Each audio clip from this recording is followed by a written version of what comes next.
Hello again. We're here again, and we're going to pick up where we left off, which was chapter 3, which was a very long chapter. But before that, hi, I'm Sam. Hi, I'm Andy. And today we are going to be doing the same as we do every day where we're on this stream, and that's going to be getting really close up to the microphone. And we're going to be looking at Herman Melville's Moby Dick, and we're going to be translating it into normal people language. And just like we do every time, we're going to be starting very quiet and then getting really loud. Yeah, so just screaming by the end. Look forward to that. I'm sure we will. So that's the quiet part of the stream over, except for the parts where I'm, furrowing my brow and just typing really slowly and trying to think of what to write. Those are always the best bits. People love those. Had a lot of feedback about that. Yeah, I like that you brought me in to keep me company doing this, and then I just sit in silence as well. I don't engage with the chat at all. No, you're our translator. You're the literary expert. Thank you. That's excellent. If I had read more of Moby Dick, I would say something like some guy who is friends with Ishmael to my Ishmael. But as we know, Ishmael doesn't have any friends.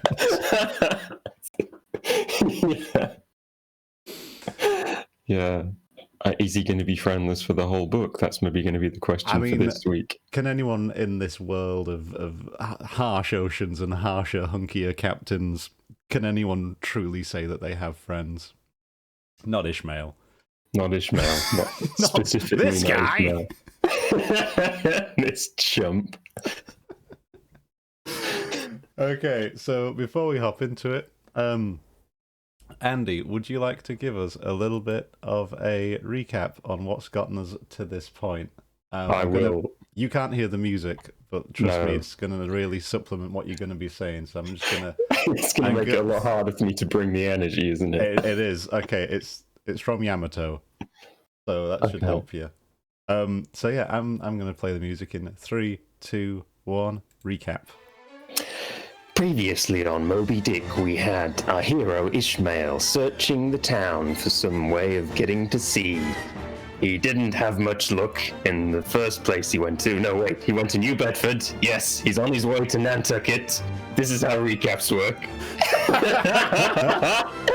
He pressed his face against some glass, looking at all the nice places in town, and then quickly deduced that his shoes were too holy and his pockets were too empty for him to be allowed in any such place. He's made his way down the street. He's found the grottiest bar possible called Spouter Inn by Peter Coffin. And he's found the namesake of the place, Peter Coffin, serving poison behind a bar. Behind a bar made out of whale bones. So this is exactly on brand for what Ishmael wants. He doesn't deserve a nice place. He's into the aesthetics as well. Yeah, you're going to see this when they get to the Pequod as well. They really like covering things in bones in this book. But yeah, and then where we left it, Ishmael had agreed to share a bed with a mysterious harpooner so that he had somewhere comfy to sleep for the night. And then he changed his mind like a coward, and Peter Coffin had come out and tried to plane his bench to make it a bit more comfy. So I think that's about where we left off, Sam. It is, and the music's just about to peak, so you've really done a good job timing that. Do I just scream? Is that what happens when we get to the high energy point? Nah, just going to pause it there. I thought it was finished. Okay. All right. Yeah, that was pretty good. A little recap there, I think. I like the rambling at the start. The rambling really sold it. It gets you into the mind of Ishmael, and, that's the place everybody wants to be. The safest place on this cursed earth is in Ishmael's mind. The best way to escape Ishmael is within his head. Okay, so just a quick thought before we hop back into it. Did I misunderstand? I mean, the answer is yes, but did I misunderstand this specific thing? When we were talking about the inn earlier, there were sailors who were like scratching carvings into everything. Yes. Does this mean that that was like a beautifully engraved bench that now Peter Coffin has just gone absolutely apeshit and just sanded everyone's work off? Is that what's happened here? I didn't get the impression they're carving nice things in it. I think they're just carving. It's just an excuse to clean up.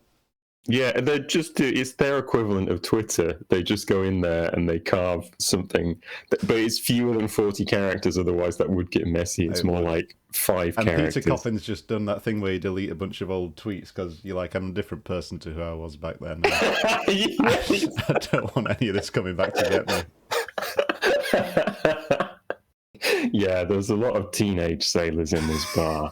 And edgy teenage sailors. From the Fijis. Yeah, I just hope we get to meet Bulkington again soon, because he's obviously a major character that's going to come back. About that. The hunkiest sailor so far. Yeah. It's almost like Melville's saying, here's what you could have had. You could have had a book about hunky sailors. But Bulkington's gone off into a different book now, I believe. Oh, shit. A book of his own where he catches all the whales and everything goes well. He suggested things aren't going to go well here. Oh, I mean, the first chapter was called Bad Things Might Happen. Yeah, they might happen. True. Things have got to look up. It's got to be one of those story arcs where, this is a definite, classic 3-act structure book, isn't it? It gets a little bit rough, and then everything ends up fine. You reckon? I think it's illegal to tell a story where that doesn't happen. So yeah, true. I mean, it depends. Who are we rooting for in this? I guess we don't. We think we're rooting for Ishmael, or we may be rooting for the whale. I am not rooting for Ishmael at all. It's a freaking disaster. Is that the vulture-like tendencies that we have? We hear that this man has no friends and he's a bit of a mess, and you're like, I hate this guy. No, I don't like him because of everything he said. I've been into his head and I don't like it. Anyway, speaking of not liking places where we are, our boy Ishmael is covered in sawdust after Peter Coffin went apeshit with the sander. I am so looking forward to more Peter Coffin. Let's hop in. Right, so we just had him say, hang on, I don't want to share a bed. Peter Coffin's like, I'll sand down your bench for ye.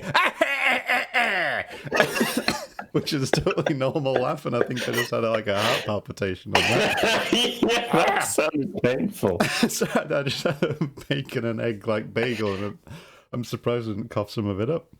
Oh. So yeah, and now our fella is covered in sawdust and itchy.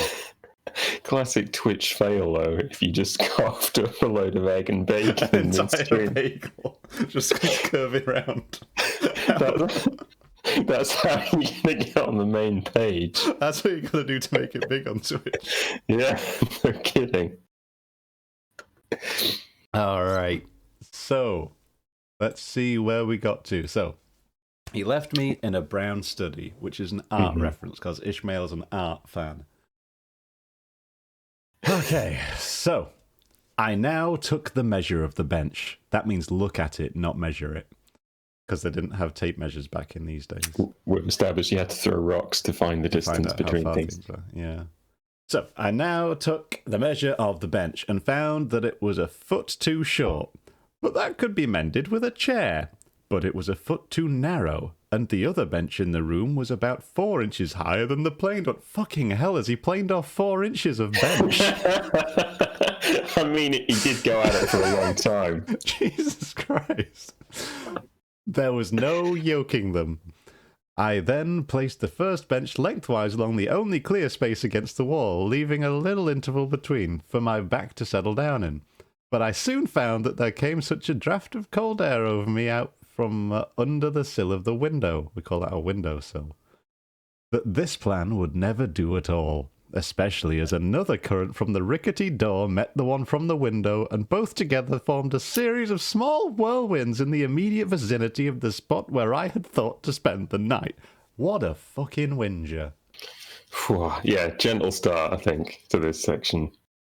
Okay, I had a test lay on the bench, and it was too short for me, being big and tall. This has got really strong internet review vibes, hasn't it? It does. It's TripAdvisor. They tried putting another chair there for my feet to go on, but it just wasn't comfy. But I also had a big brain. So I figured I could fix that by popping a chair at the end to rest my legs on. The bigger problem was that the bench was narrow, being what benches are.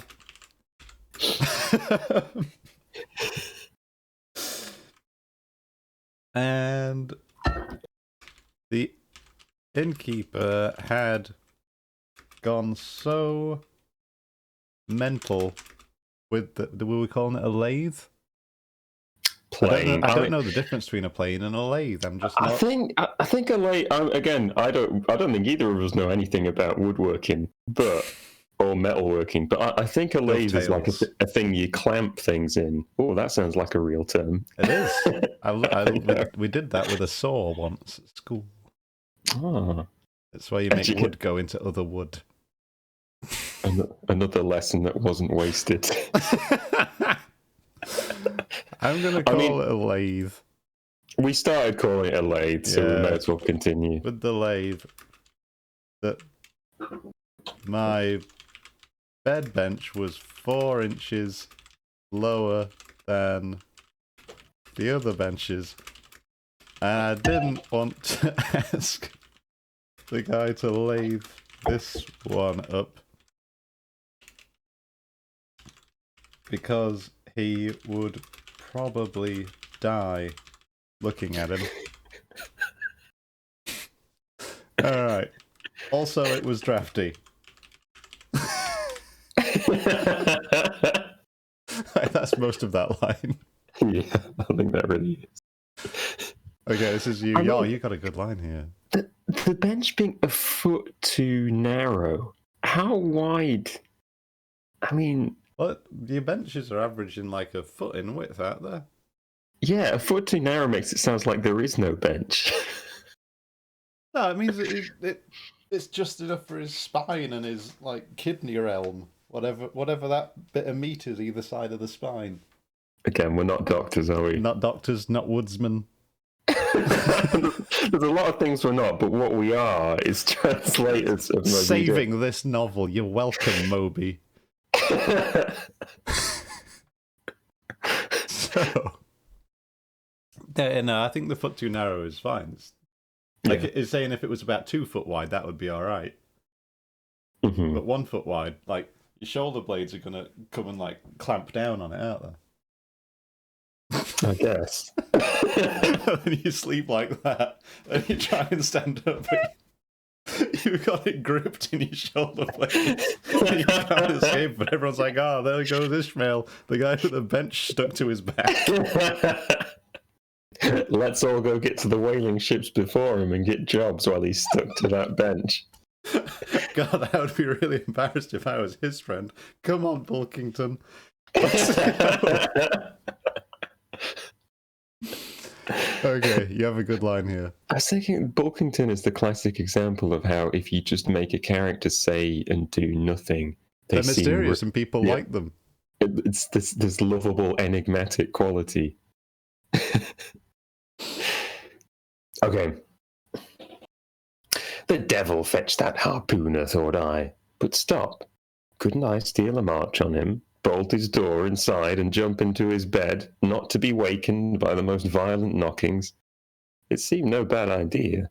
But upon second thoughts I dismissed it, for who could tell but what the next morning, so soon as I popped out of the room, the harpooner might be standing in the entry, all ready to knock me down. Still, looking round me again and seeing no possible chance of spending a sufferable night, unless in some other person's bed, I began to think that after all I might be cherishing unwarrantable prejudices against this unknown harpooner. Thinks I, I'll wait a while. He must be dropping in before long. I'll have a good look at him then, and perhaps we may become jolly good bedfellows after all. There's no telling. I mean, what they say about all of this. Are you optimistic that he's going to make a good bedfellow? Well, you've already kind of spoiled it for me, saying that he gets a friend. Sorry. I don't know if he's a good friend or like one of the friends that is actually just really mean, like abusive relationship kind of friend. So Cool. We'll see how that turns out. Let's leave that sinister intrigue hanging then, I guess. Okay. So, okay, I got this. Right. So, don't fetch harpooner. What if I go and actually just steal his room? I didn't even know that there was a room with. I thought they literally just said it was a bed. I mean, also, like, again, devil fetch the harpooner. This is pretty strong language, so make sure this is an expletive about this harpooner, I think, for a modern audience.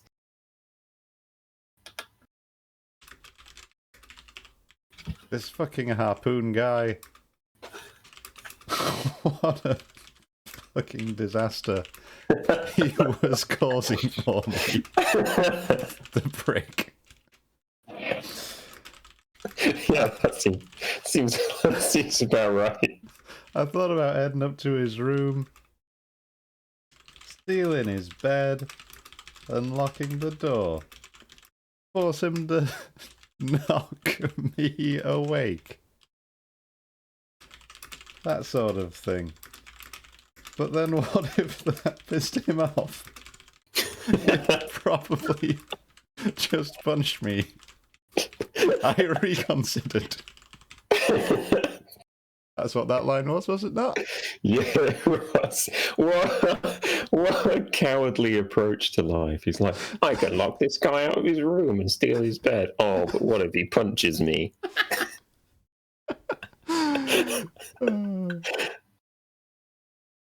Okay. I had another look around at this shitty sleeping arrangement I had made for myself and thought, maybe this harpooner isn't so bad. Maybe sharing a bed with him could be the start of a beautiful friendship.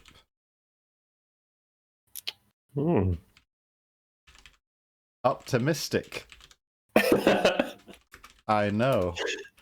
But that's just the kind of guy I am.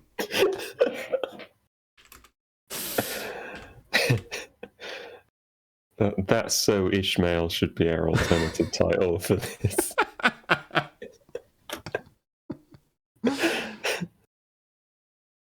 Okay. That's perfect. I think for this next section, do you want me to do the voice of Ishmael and you do the voice of the landlord? Because yes, I like yes, your landlord. please. I like being the landlord. He's fun. And you can do all the narration. Okay.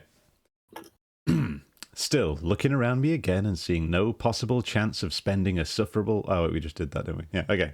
Yeah.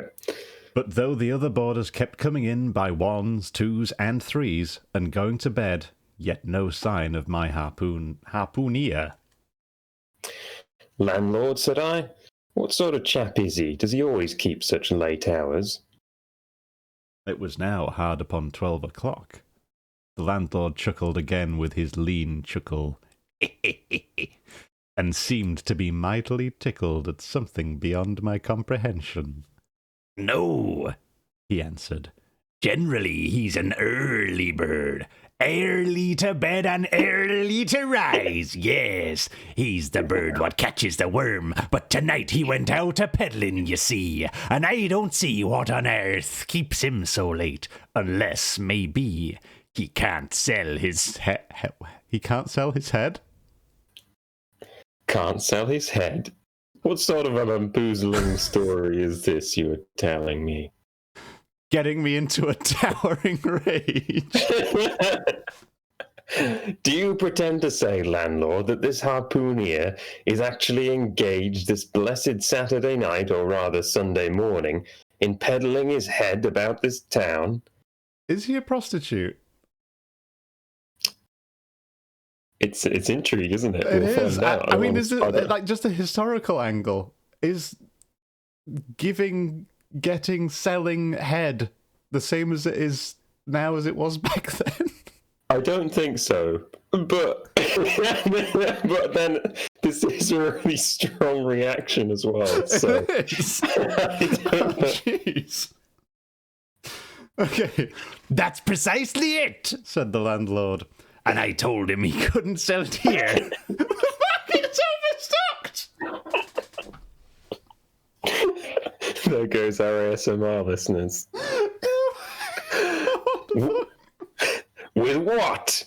Shouted I. With heads, to be sure. Ain't there too many heads in the world? I tell you what it is, landlord, said I quite calmly. You'd better stop spinning that yarn to me. I'm not green. Maybe not. Taking out a stick and whittling a toothpick. But I rather guess you'll be done brown if that 'ere harpooner hears you slandering his head. I'll break it for him, said I, now flying into a passion again at this unaccountable farrago of the landlord's. It's a broke already. Said he. Broke, said I. Broke, do you mean? Certain. And that's the very reason he can't sell it, I guess. What are we talking? Okay, we're gonna have to go back and try. No, let's get through it and then we'll figure out what the fuck they're talking about.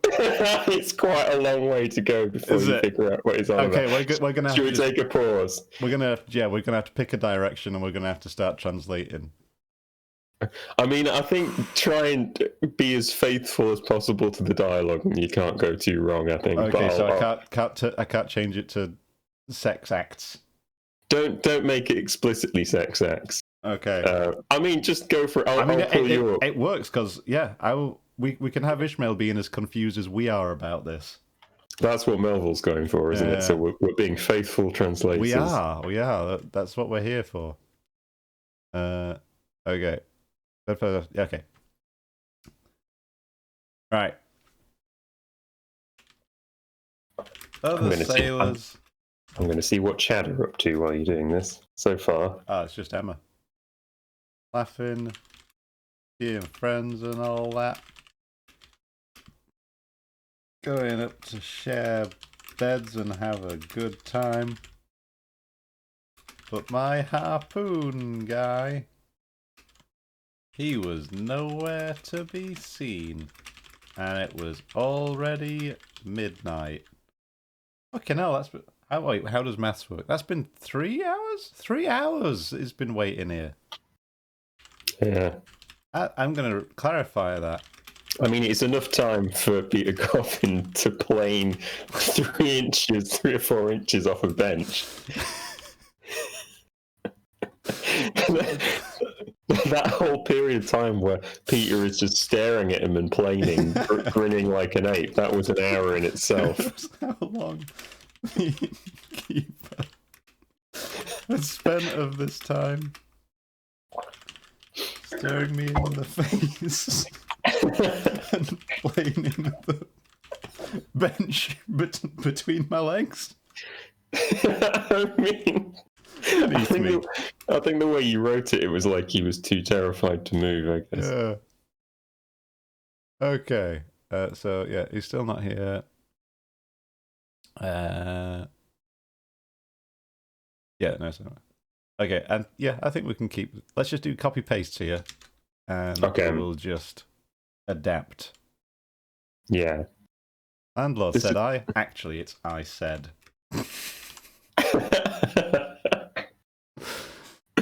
What sort of chap is this guy? Because that's how Ishmael talks. Calls everyone a type of guy.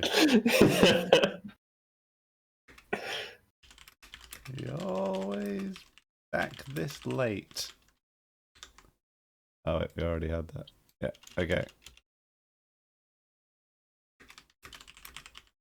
I was sleepy, but also annoyed.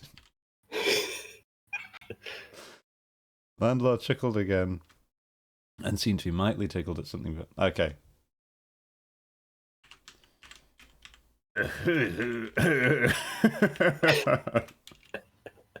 Chuckled the innkeeper.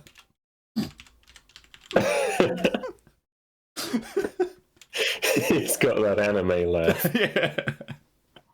Darkly.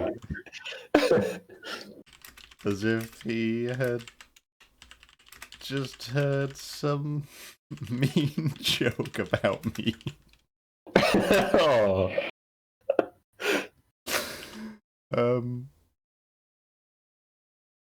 Generally, I mean, this just works. I think we can just take everything the innkeeper says and just throw that in there. I love the relish of early to bed and early to rise. Yes, he's the bird what catches all the worm. Oh, just the worm. Let's change that to all the worms. We've got to amp it up. all the worms, Guy. Tonight you went down.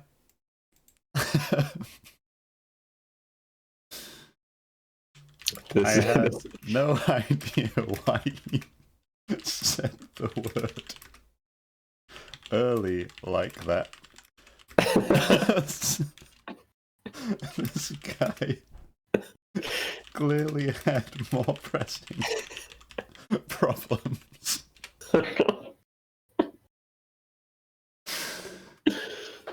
And so did I. Ah. Nice. Whoa. Wow, that's literature, baby. Yeah, you can't trust the reader to maintain a sense of the stakes of a situation. You have to keep referring back to it. What do you mean, can't sell his head? Should I be putting that in, like, in a mini quote marks, whatever they're called? What's the laws? The laws of literature on quotes within quotes. Should this just be italics? What do you mean? Can't sell his head. I'm going to italics it. I think. Is there no hard and fast rule that we can? Yeah, as long as you're consistent, I would say I probably wouldn't bother using any because it just makes it really cluttered, and we already know what he's talking about. I'm gonna. What if I use a semicolon? Unless you say Ishmael made quote marks in the air with his fingers. What do you mean? He can't sell his head. I'm doing it. Oh. This way around. What do you mean can't sell his head? I made quotes to show that this was an insane thing to say to a guy.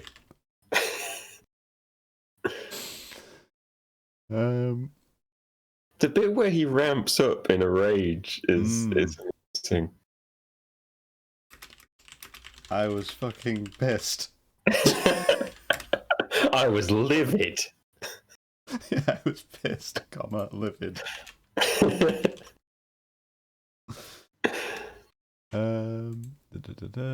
Do you pretend to sail? Are you saying this guy's going around on a Saturday night or even a Sunday morning now because it's so late, just trying to sell head around town? Yeah, that works. You're trying to tell me? I wish I had typed what I just said. I forgot. You're telling me that this guy is out there on a Saturday night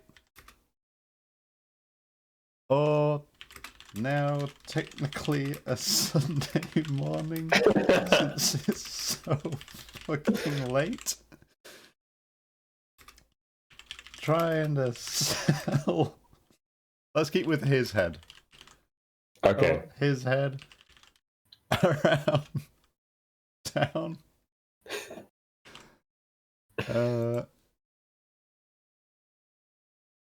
Unless I'm assuming when he says peddling, he's still talking about selling and he's not. Yeah. Turning it into a bike. No. Okay. No, it's funnier if we make it say no, his head. We're not turning it into a sex comedy. No, not yet. Keep reminding me that. Okay. That's what I'm here for. I mean, you do raise a good point, though. What does Ismail think he means? Maybe he thinks it's literally physically his own head. But you're like, what could that possibly mean?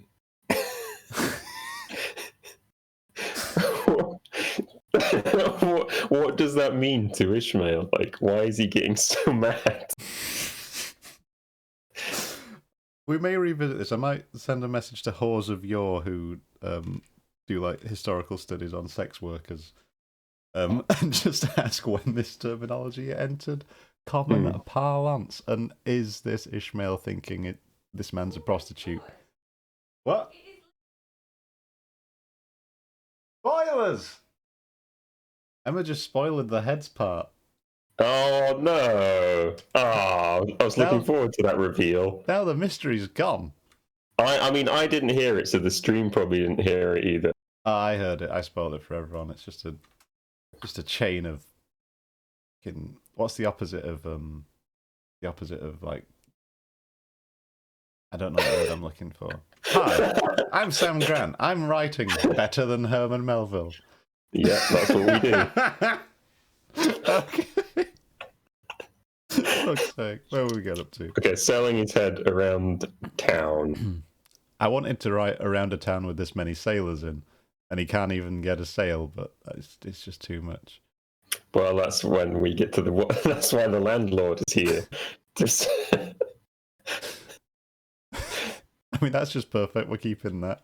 Yeah. We're going with innkeeper now. I think we'll call him innkeeper before, weren't we? I don't know. I can't remember. We'll fix it later. Yeah. We'll Control F. I mean, this is an inn. Yeah, and this is the keeper of the inn. Unless he's just some guy who's been left in charge and he's really taking. He waggled his eyebrows. Carving the benches and selling poison.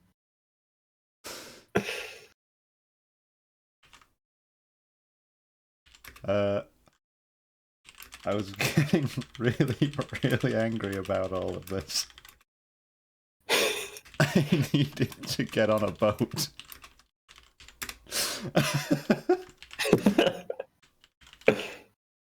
With what? I shouted. With heads, to be sure. Ain't there too many heads in the world?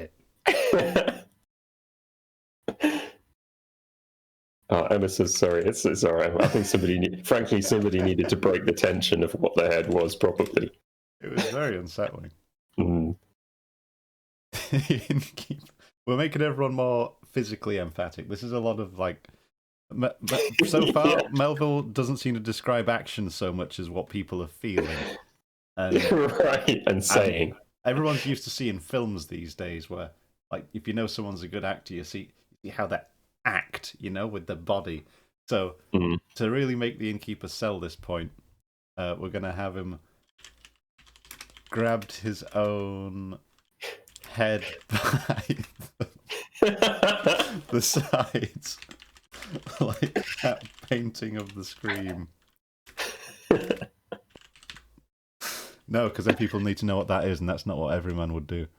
Yeah, I don't know if it's been painted yet. I don't think it has. Okay. That's a very good point. Yeah, grabbed his own head by the sides of it. Own head by the ears. By the ears. Ain't there too many heads in the world?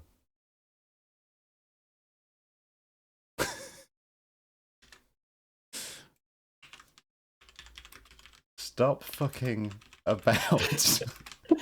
Yeah. Innkeeper. What are you going on about?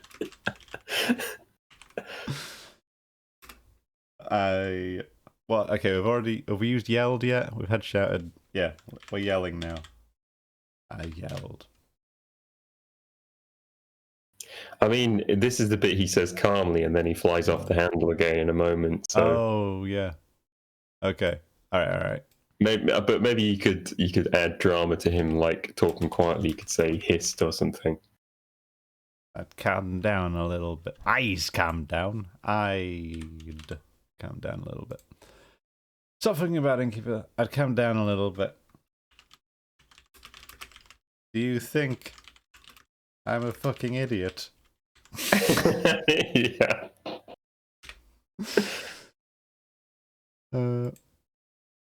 Oh wait, no. Okay, ye may not be. Oh no, we've got a pun here, which we're do we? gonna lose because he says, "I'm not green," Oh, yeah. Okay, and then the okay. innkeeper's like, Okay. "He's gonna beat you up." Yeah, Is that what turning him brown was? I believe so. Yeah, Ah. I hope so. Okay. Calm down with this weird chat. Okay, yeah. I'm not green, and then green is what you call people in sailor language when they're a bit new or daft. Because we've got to have that little disclaimer in there. That's fine. Okay, and because it's the innkeeper and his lines are already perfect, we're just putting that in there. Yeah, I think keep as much of this as we can. Maybe not. And also him taking out a stick and whittling it into a toothpick during this conversation. He took out a stick and in an instant whittled it into a toothpick with his lathe.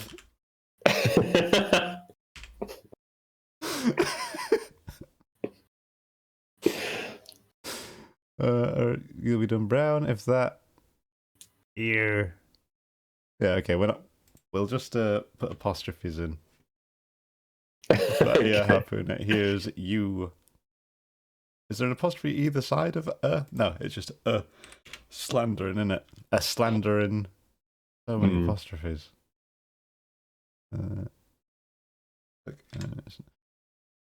But I rather guess you'll be done brown if that ear harpooner. Ear harpooner hears you a slander in his head. Some real dissonance there, isn't there? Yeah. I'll break it for him. No, Ishmael just suddenly very mad. I lost my shit. Yeah. I'll break his fucking head then. If that's what. If that's what it comes to.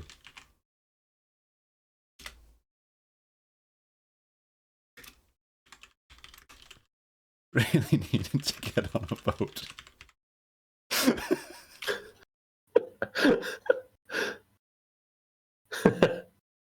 Oh, that's good. So we get a sense of why he's so angry. Yeah, he just needs to be at the sea. Yeah. I mean, he's dead right. He starts knocking people's hats off if he's too long from the sea. Yeah. This is just manifesting. It's broke already. The innkeeper said.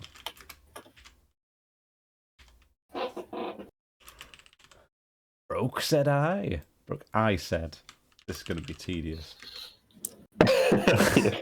Yeah, you might just have to impose a rule that we paste long sections of dialogue. Broke, I said. I mean, yeah, a lot of the dialogue just actually works. We can just lift that. Yeah. Uh,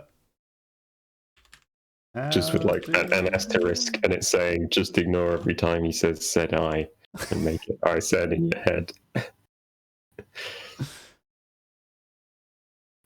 Or even better, just "said I" means the same as "I said," and then the reader can do the rest. Okay, I think we made that a little bit simpler there. You know, took a little bit of the sailor magic out. Okay, so we're back to the reading part.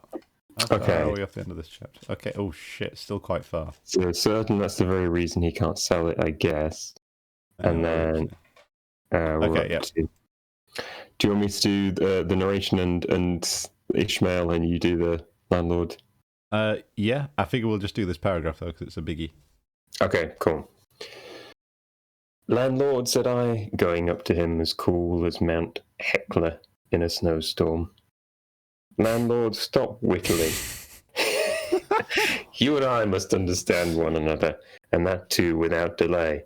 I come to your house and want a bed, and you tell me you can only give me half of one, that the other half belongs to a certain harpooneer.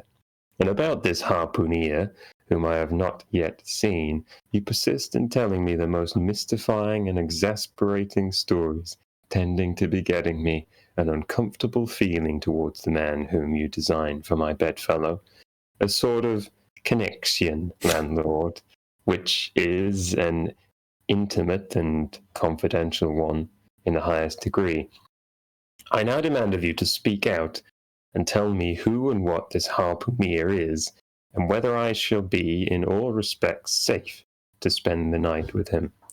And in the first place, you will be so good as to unsay that story about selling his head, which, if true, I take to be good evidence that this harpooneer is stark mad. I have no idea of sleeping with a madman, and you, sir, you, I mean, landlord, you, sir, by trying to induce me to do so knowingly, would thereby render yourself liable to a criminal prosecution." Oh my god. I think Ishmael's on like a dumpling high by this point.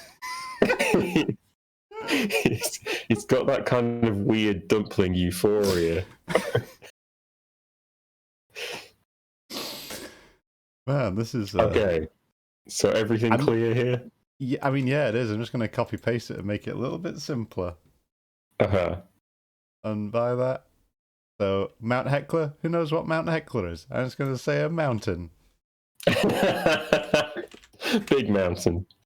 Oh, is Mount Hecla a big mountain? Let's find out. Oh, maybe Jack can find out. There's no one watching, Andy. Oh, there might be a couple of people. I don't know. No one's chatting. Say hi if you're in the chat. I'm in the chat. I'm gonna say hi. Is everybody out doing fun things on a bank holiday? It's fucking bank holiday, Andy. The weather's nice. What are we doing?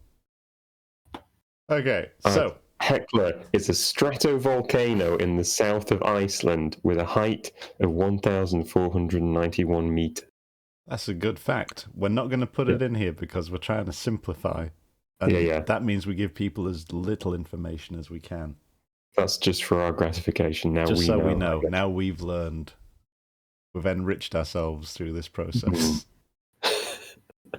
We couldn't have been out there having fun in the sunshine, but instead we're here doing intellectual things.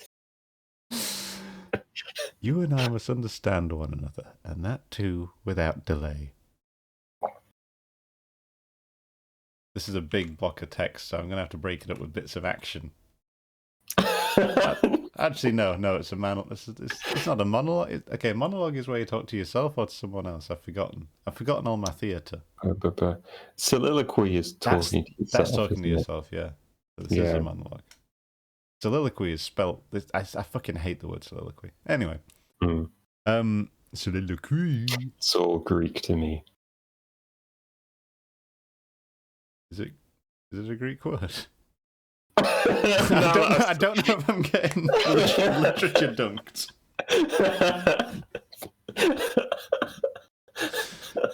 And you tell me you can only give me half a bed, and that the other half belongs to a certain harpooneer. And about this harpooneer, We don't need the part that we've not seen who it is. Mm. You keep going on and telling me, the most mystifying and exasperating stories, which, frankly, invoke upon me an uncomfortable feeling towards the man whom you designed for my bedfellow. A sort of spell connection properly because he's not a pirate. A sort of connection, landlord, which is an intimate and confidential one in the highest degree.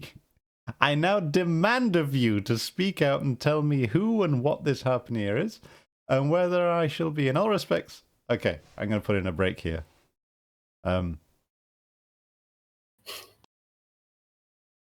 Is he going to put something in air quotes?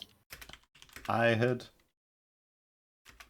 once or twice in the past dabbled with the legal profession and thought that this might have been a good opportunity to scare an old man with courtroom talk.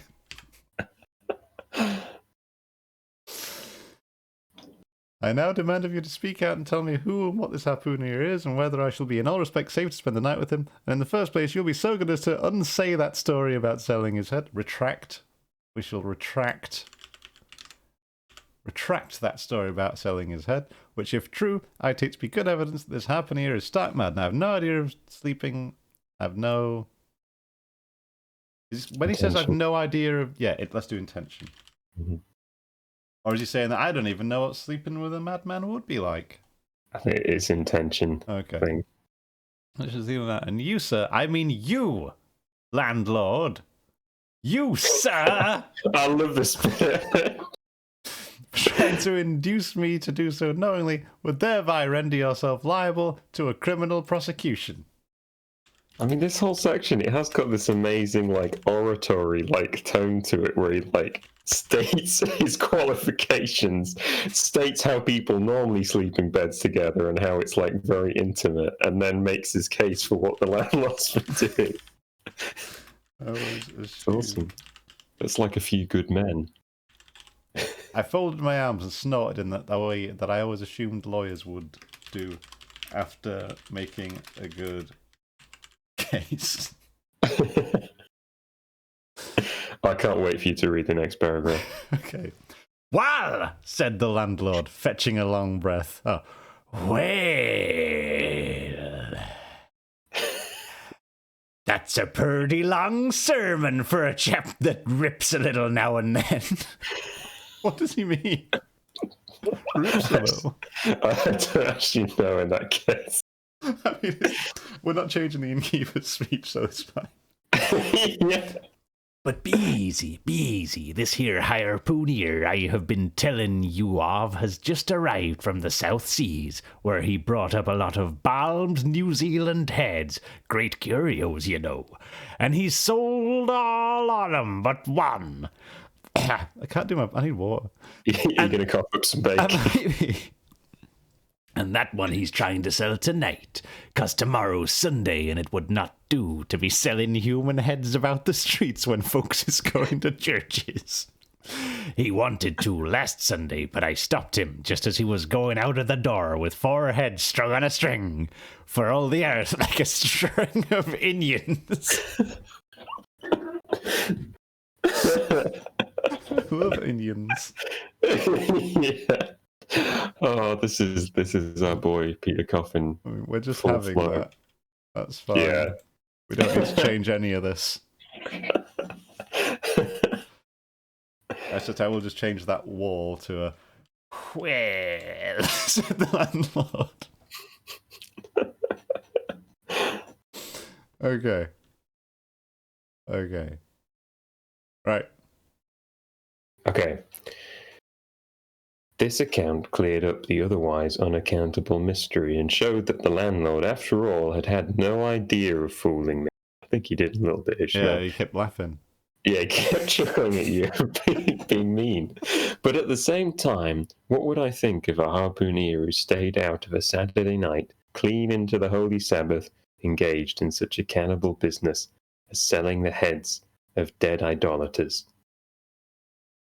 Depend upon it, landlord, that harpooner is a dangerous man, He pays regular. was the rejoinder. But come, it's getting dreadful late. You had better be turning flukes. It's a nice bed. Sal and me slept in that ear bed the night we were spliced. Excuse me?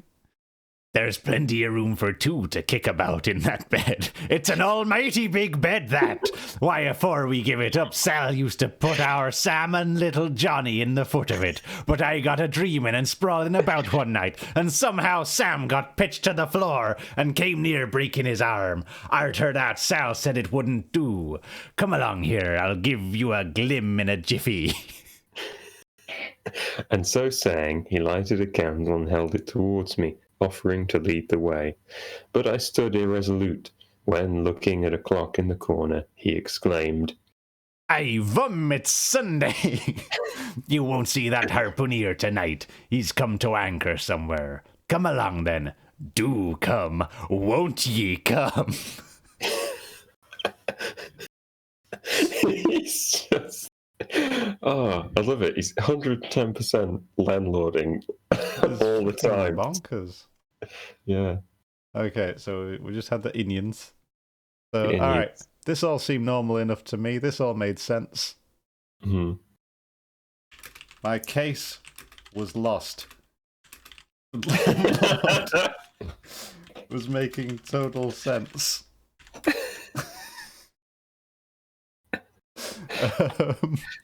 It's very easily swung round. Yeah. He wasn't trying to trick me into anything. All that weird laughter must have just been his normal laugh. And he was thinking of something funny. like dogs falling downstairs. I don't know. Oh God! I can't say funny animal videos. That's such a violent image to go to first. I'm specifically thinking of that video where there's like a husky puppy that tries to go down one step and gets wedged on it and just starts doing like a levitation dance. Like clowns. People thought clowns were funny back then, right? That's good. Yeah, that makes sense to me. Or a puppet show. Oh, even better. People love the good puppet show. Puppet show he might have seen earlier on. Still.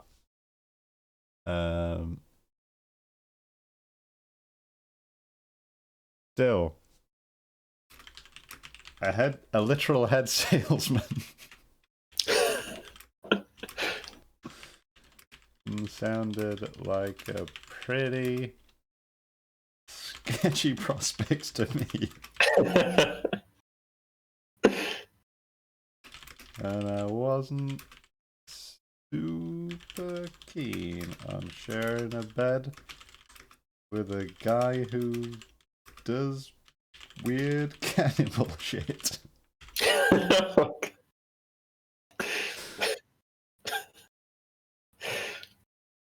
Stayed out of Saturday night, clean until... Yeah, okay. Depend upon it, Okay, yeah. This guy sounds fucking nuts. I said. You'd better be careful around guys like that. Like that. Innkeep, just so that we know who he's talking to. Right. Be careful I mean, I think they'd probably keep all this story about him kicking his children out of bed. I mean, yeah, it's perfect. There is no need to change any of what the innkeeper says. Please regular. Okay. Please regular. The innkeeper said. Not putting in fancy words. Come, it's getting dreadful, lady. You'd better be turning flukes. I mean, yeah. We don't need to explain what that means. Right. And also, wait. The part where he says, I'll give ye a glim in a jiffy. Is a glim a candle and a jiffy like a second? Is that what that is? I think jiffy is in like a moment. Yeah, what's a glim then? A glim sounds. I think candle sounds like good. I didn't know, but I think that sounds right. So here, should I say that he lit a glim? I assumed it was going to be that he's like that. It's some kind of phrase which means kind of like get you cozy or something. Ah, maybe. Okay, that works. Because it would be say, "I'll give you a candle in a sec," and then just instantly holds out a candle. A candle, yeah. Here's that really candle I was talking about. Really good at foreshadowing.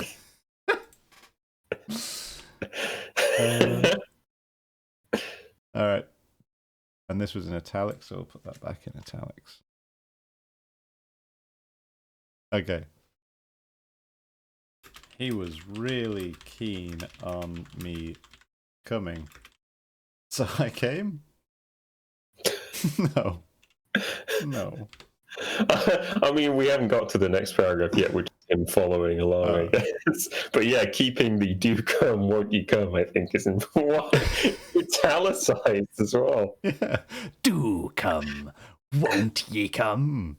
It's not sus at all.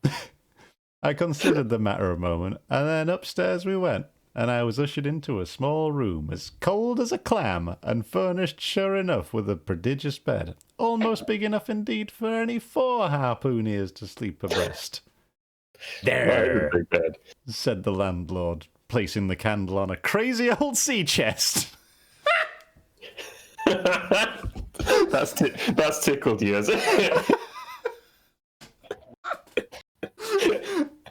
The double duty is a washstand and centre table. There, make yourself comfortable now, and good night to ye. I turned round from eyeing the bed, but he had disappeared. Oh yeah, this is good. Okay, so he really was keen on me coming, and that seemed reasonable enough, since he was taking me to my bed. I followed him. All good. What the fuck am I doing?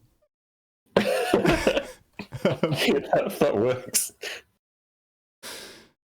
I mean, you've got to get the bit in that it really is a bed. Bed was massive, enormous.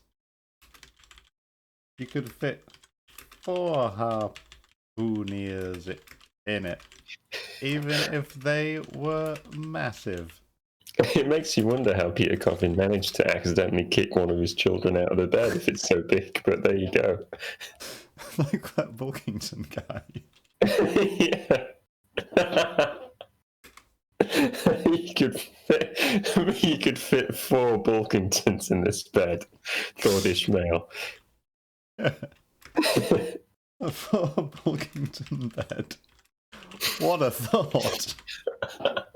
Are we going to call back to this through the whole novel as a unit of measurement? We're just going to keep referring to Bulkingtons. We'll see how it goes. If nothing better comes up, we've got cobblestone throwing distance and Bulkington as our... And Bulkingtons, yeah. There we go to... he just says there. I mean, this all just works. I'm putting that in there, that's normal.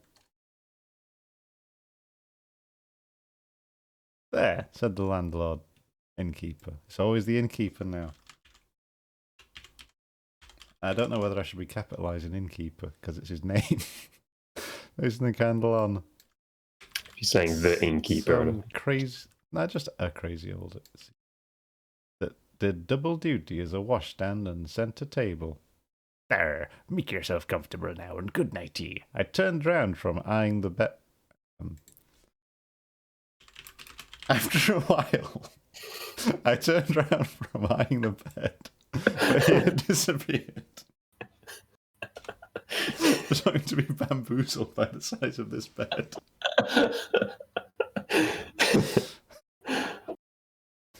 Okay. This one's you. Folding back the counterpane, I stooped over the bed. Though none of the most elegant, it yet stood the scrutiny tolerably well. I then glanced round the room, and besides the bedstead and centre table, could see no other furniture belonging to the place, but a rude shelf, the four walls, and a papered fireboard representing a man striking a whale. What? Of things not properly belonging to the room, there was a hammock lashed up and thrown upon the floor in one corner, also a large seaman's bag containing the harpooner's wardrobe, no doubt in lieu of a land trunk. Likewise, there was a parcel of outlandish bone fish hooks on the shelf over the fireplace, and a tall harpoon standing at the head of the bed. Okay, So, quick question. There's a fucking... I mean, the word was right there. The hammock. There's a hammock in there. Why is there any of this chat of sharing a bed if there was an extra hammock? Well, it's not a stretched out hammock. It's tied up. It's a sailor's hammock that he's going to take onto a Would ship. you rather and lathe down a bench or put a fucking hook in your wall so you can string a hammock up? What are you saying? Peter Coffin would maybe get more customers if he just rigged up some hooks on his walls. I think he might. It'd make a lot more sense, wouldn't it? I would be remiss not to bring this up. It's like, do you know where the term hangover comes from? No. There would be places, just rooms, where they would string up ropes in the room, and drunk guys who didn't have anywhere else to sleep pay like a penny, and then you just hang your arms over this rope and like your chin and just fall asleep hanging on a rope. Doesn't sound comfortable. Like at all. Sorry, it sounds like something you wouldn't pay a penny for. I don't think I would. But yeah, that's contemporaneous, I think, with this. So that's what they're used to. This is actually pretty swish. To be honest, I mean, yeah, it's the biggest bed we've ever seen. Yeah. Okay, so I took a closer look at the bed.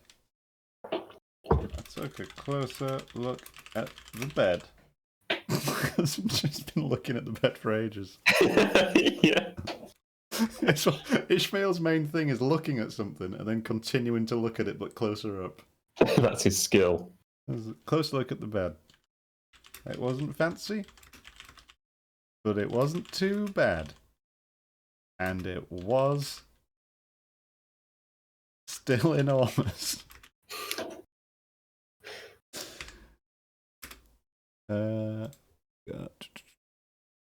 Managed to do it, but no, yeah, so the screen terrible. Well, I glanced around other stuff in the room. Bedstead, set table. Okay. Besides the crazy chest, there wasn't much else in terms of furniture. Just a bunch of harpooner paraphernalia, including a hammock.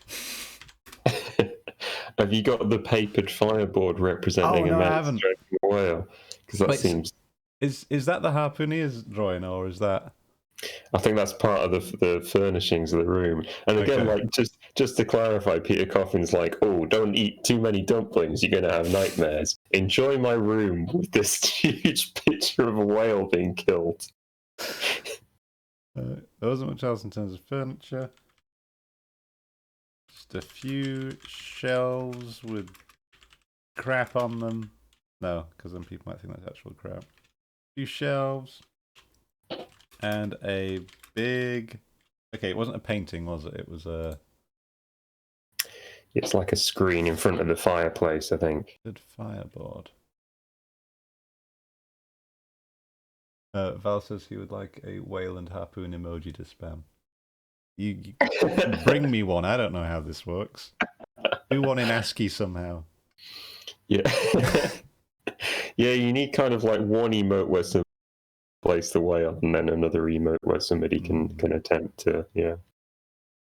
So, papered fireboard representing most recommend. Okay, I'm just going to say a drawing. Seems fair enough. Drawing of a guy hitting a whale. Striking, hitting, same word. I'm sure that we'll learn what a whale strike is later on. Drawing of a guy hitting a whale. And a bunch of harpooneer paraphernalia, including a hammock. And a big harpoon, I guess. Hammock and... No. Actually, no, I can do that. Including a big harpoon and a hammock. Hammocks, famously, are for sleeping on. Wait, he doesn't actually mention this, does he? No, that's what we were talking about. Yeah. Are for sleeping on. I thought it seemed insane that we had come to this. Planing down a bench, sharing a bed with a cannibal, and yet no fucking mention had ever been made that there was a spare hammock going.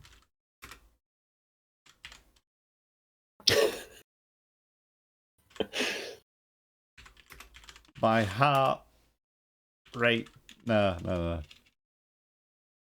Val's just posted a mess of. It looks like a chaos of whales. That's like the painting from the last one. Yeah, it's beautiful. In its own way. It doesn't do. What's white space? It sounds like the part of the internet I don't go to. Anyway, okay. Yeah, I also fish hooks. Yeah. There were even loads of hooks just strung about the place. It wouldn't be hard to set up.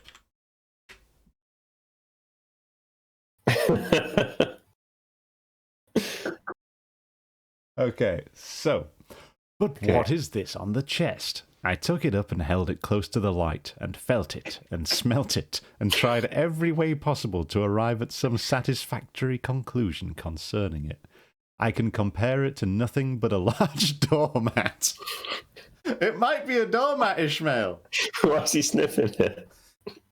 Fuck's sake, man. Ornamented at the edges with little tinkling tags and something like the stained porcupine quills round an Indian moccasin. There was a hole or slit in the middle of this mat, as you see in the same in South American ponchos.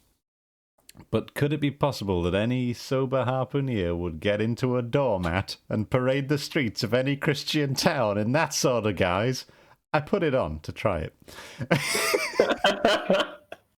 It weighed me down like a hamper, being uncommonly shaggy and thick, and I thought a little damp, as though this mysterious harpooneer had been wearing it of a rainy day.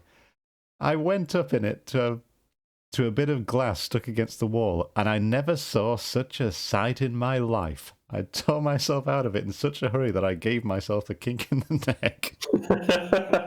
Jesus. I mean, it's worth pointing out, Ishmael's been so worried about sharing a room with somebody. He's just putting his clothes on. And the first thing he does, he just starts smelling his roommate's stuff and then putting it on. There was an object. He's an absolute nightmare. There's an object on the chest. Whoa! Sorry, there's just some That's a very very good impressive ship. things happening in chat. Being naturally inquisitive. I grabbed it, sniffed it, licked it, looked at it, sniffed it again, held it far away, looked at it again. It looked like a doormat, but it had holes in it like clothes. What kind of... I knew you were going to go with what kind of... Monster human would wear something so deranged. I put it on. I put it on out of interest. It was itchy and damp. I imagined this harpooner must have been using it like some kind of raincoat. I found a big shard of glass and looked at my reflection in it. It looked like shit.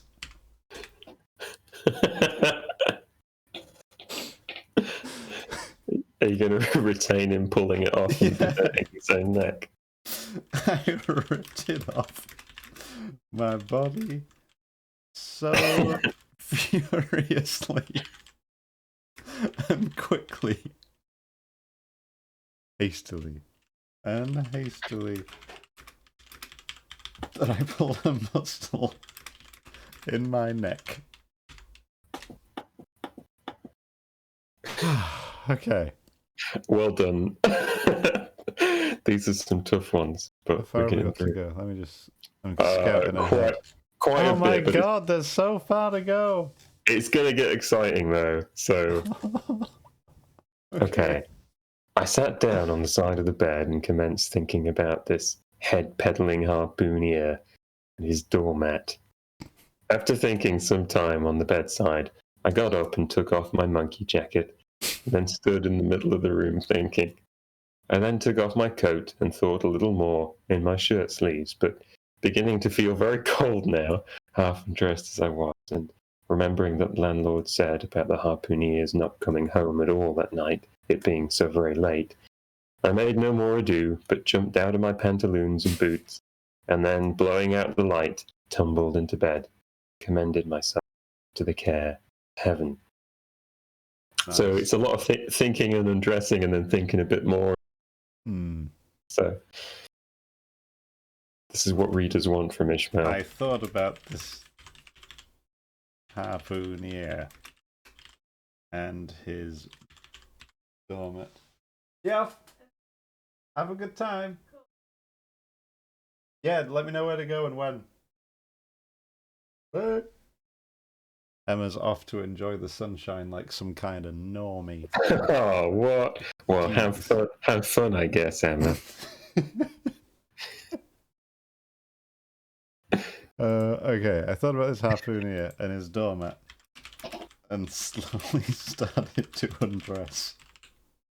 That's what happened, right? Yeah. Yep. I mean, I think the inference is that he's thinking how much he can safely undress before he gets into this bed. Ah, first my coat. That seems pretty safe. What's the deal with selling heads? Guy must be crazy. Then my smaller coat that I wear underneath the other one. Who wears a doormat? I sat there thinking a bit longer, figuring out how naked I could get without tempting fate and having this maniac burst into my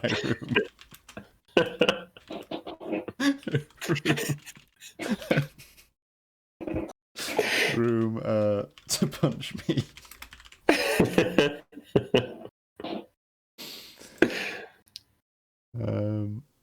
And then he just, yep.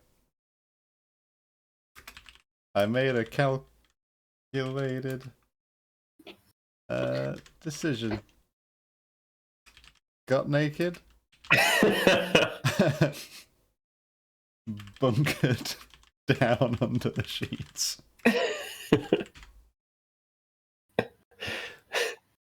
Okay. Whether that mattress was stuffed with corn cobs or broken crockery, there is no telling, but I rolled about a good deal and could not sleep for a long time. At last I slid off into a light doze, and had pretty nearly made a good offing toward the land of Nod when I heard a heavy footfall in the passage, and saw a glimmer of light come into the room from under the door. Oh no. Okay. Pretty straightforward. I mean, I can probably just actually take that. Yeah, like you've got to keep the corn cobs and broken crockery Yeah. dead. There's no telling. I rolled about for ages.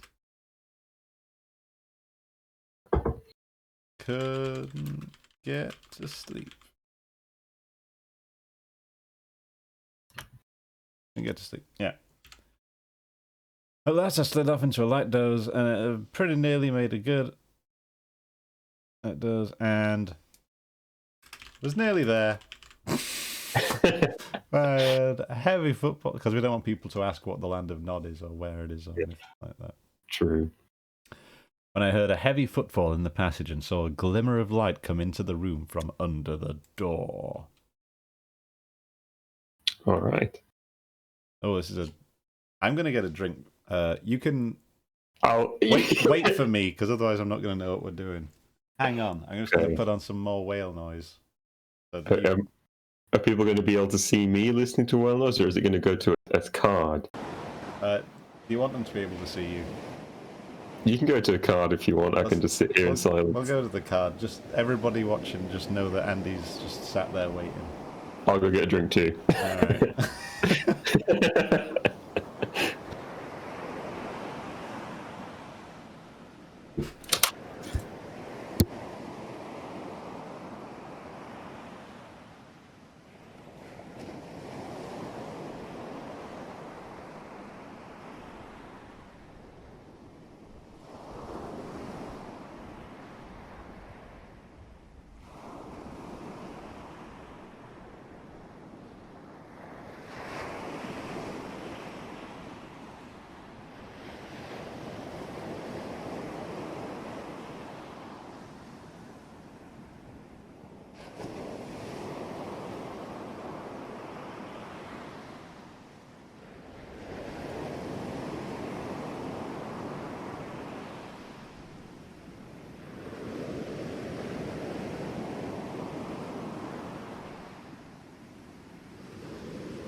Okay, sorry.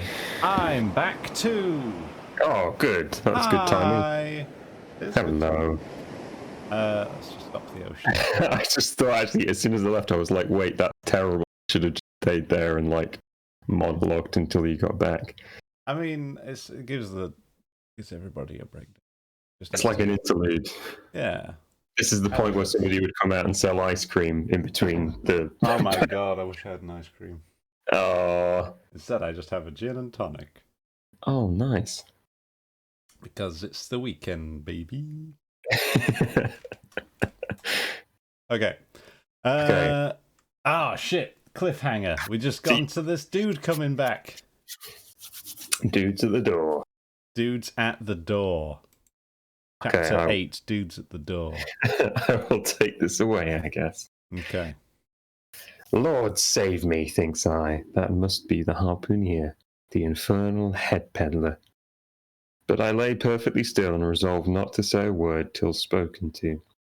Holding a light in one hand and that identical New Zealand head in the other, the stranger entered the room, and without looking towards the bed, placed his candle a good way off from me, on the floor in one corner, and then began working away at the knotted cords of the large bag I before spoke of as being in the room.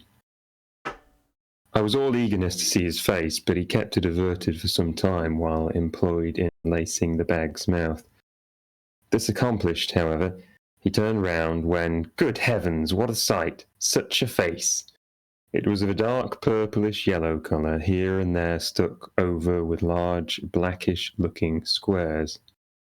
Yes, it's just as I thought. He's a terrible bedfellow, says this guy who was trying on his wet clothes. He's been in a fight, got dreadfully cut, and here he is, just from the surgeon.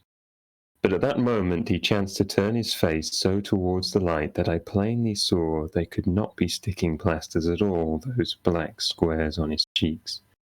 They were stains of some sort or other. At first I knew not what to make of this, but soon an inkling of the truth occurred to me. I remembered a story of a white man, a whaleman too, who, falling among the cannibals, had been tattooed by them. I concluded that this harpooner, in the course of his distant voyages, must have met with a similar adventure. And what is it, thought I, after all? It's only his outside. A man can be honest in any sort of skin. But then, what to make of his unearthly complexion? That part of it, I mean, lying round about and completely independent of the squares of tattooing. To be sure, it might be nothing but a good coat of tropical tanning, but I never heard of the hot sun's tanning a white man into a purplish yellow one. However, I had never been in the South Seas, and perhaps the sun there produced these extraordinary effects upon the skin. Now, while all these ideas were passing through me like lightning, this harpooner never noticed me at all. But after some difficulty, having opened his bag, he commenced fumbling in it, and presently pulled out a sort of tomahawk, and a sealskin wallet with the hair on. Placing these on the old chest in the middle of the room, he then took the New Zealand head, a ghastly thing enough, and crammed it down into the bag. He now took off his hat, a new beaver hat, when I came nigh singing out with fresh surprise. There was no hair on his head, none to speak of, at least, nothing but a small scalp knot twisted up on his forehead. His bald, purplish head now looked for all the world like a mildewed skull. Had not the stranger stood between me and the door, I would have bolted out of it quicker than ever I bolted a dinner. So the thing that puts him off the most about him is he's a bit bald. Yeah, he's bald. That he looks like he could be in a Fast and Furious movie. Okay, so there was a lot of words there, but I feel like not a lot happened. No, like, we can sum it up pretty easily. Yeah, I think we can. So, I held my breath. We're going tense thriller now. I held my breath as he entered the room. His little candle didn't reach me as I shivered. under the covers. Covers.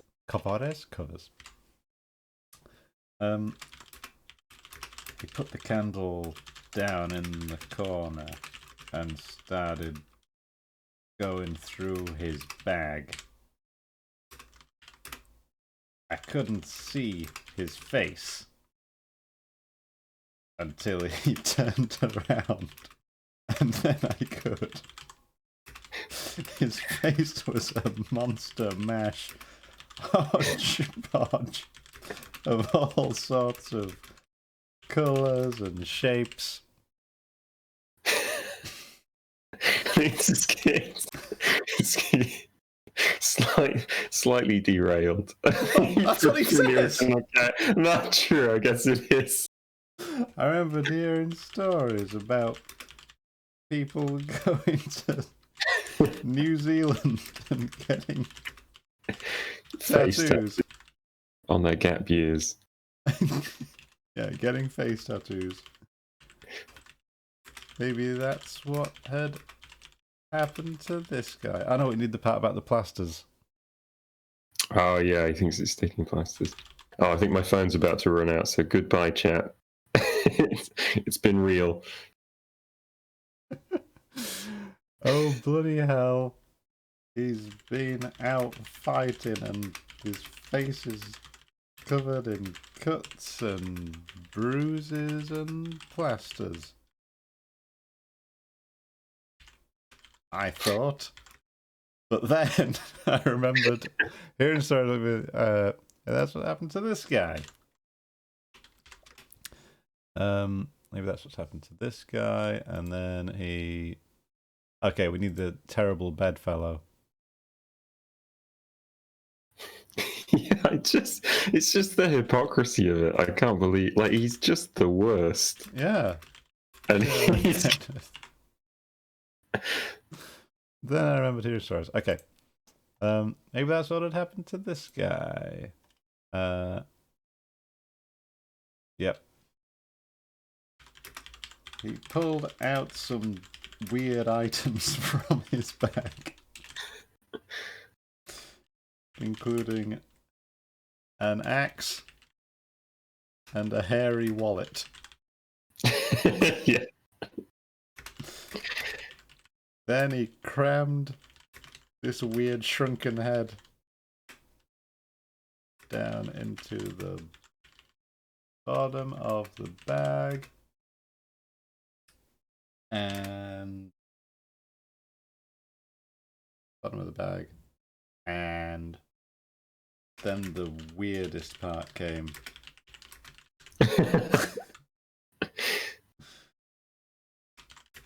He took off his hat, and he was mostly bald. Yes, not even entirely bald. It's mostly bald except for a weird...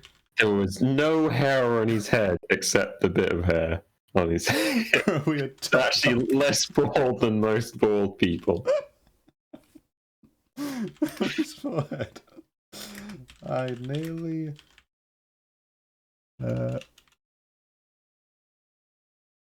let me tell you, I nearly fucking legged it faster than I would have all the dumplings in the world. Excellent. Would have for a dinner of all the dumplings in the world, because otherwise it's just confusing. Yeah. I mean, it's pretty confusing anyway. It really is.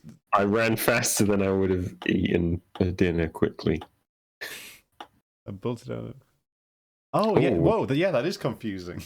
I would have run out of there faster than I could eat a meal. Yeah. No, we've got to stay true to the language. Mm. I fucking legged it. Faster than I've ever eaten a dumpling. Faster than those people in those hot dog competitions that eat hot dogs. Okay, here we go. Okay. Even as it was, I thought something of slipping out of the window, but it was the second floor back. I'm no coward, but what to make of this head-peddling purple rascal altogether past my comprehension.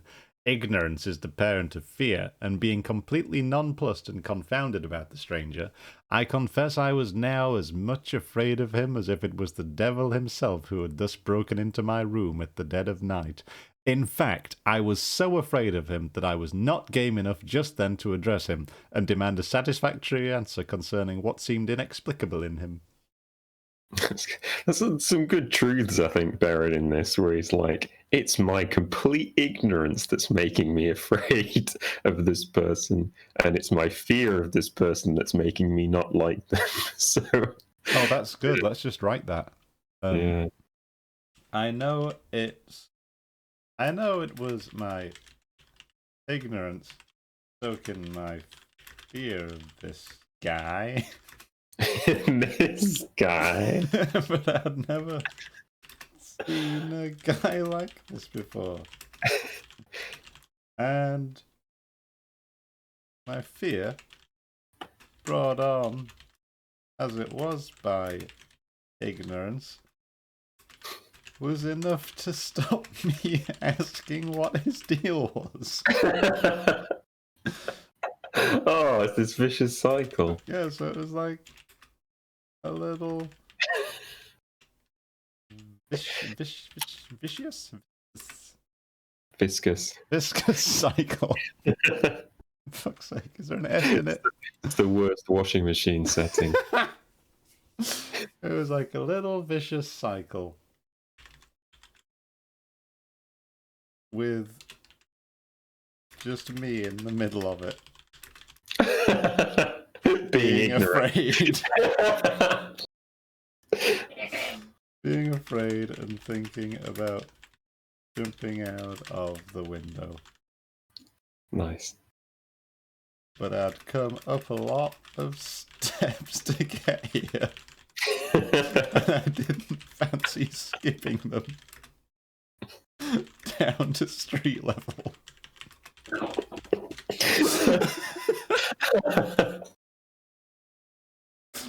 Not naked.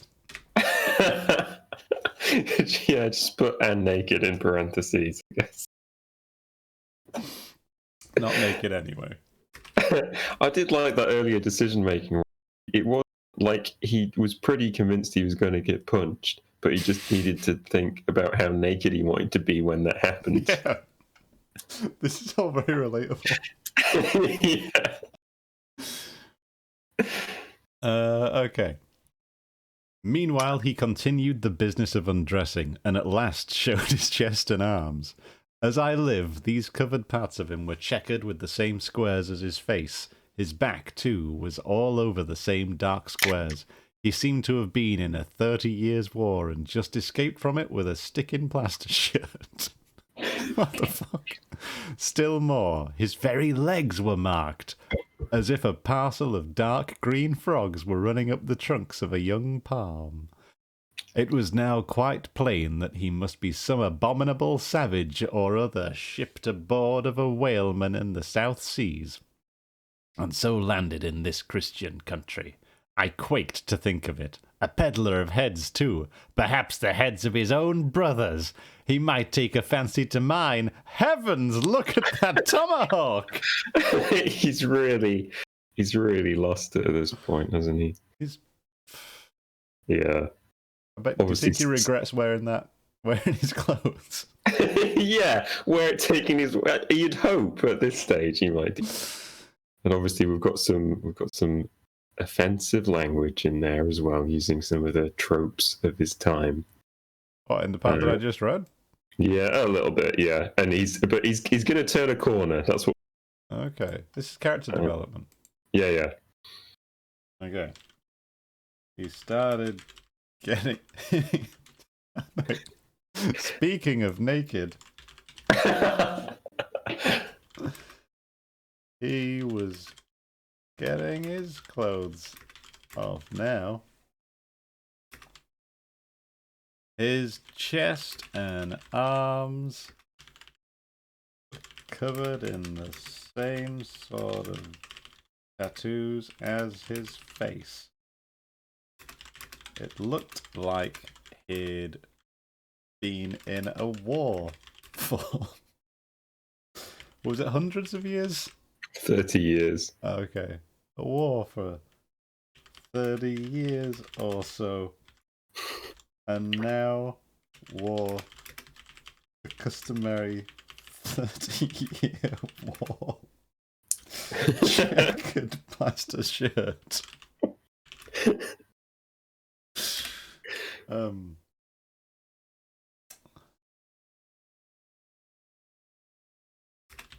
Maybe he was just really into chess. I didn't know, and I didn't ask. Then came the naked legs. These pins were tattooed as well, with frog footprints. I assumed they were tattoos. It could be that he'd just been climbed on by some sort of exotic lizard which does tattoos as it goes. It's a big world out there. You can't ever say you know everything about it. That's some more deep wisdom. Yeah. And then he's pretty sure that this so far stranger, I'm trying not to use his name to spoil it, but he's pretty sure that he's going to attempt to cut his head off and make it into a shrunken head. Either way, this guy was a lunatic. And I was pretty sure that these heads of his were the heads of his murder victims, who were probably his own brothers, because look at him. What a monster. I only hoped that he hated my head so he wouldn't think to take it with him later on.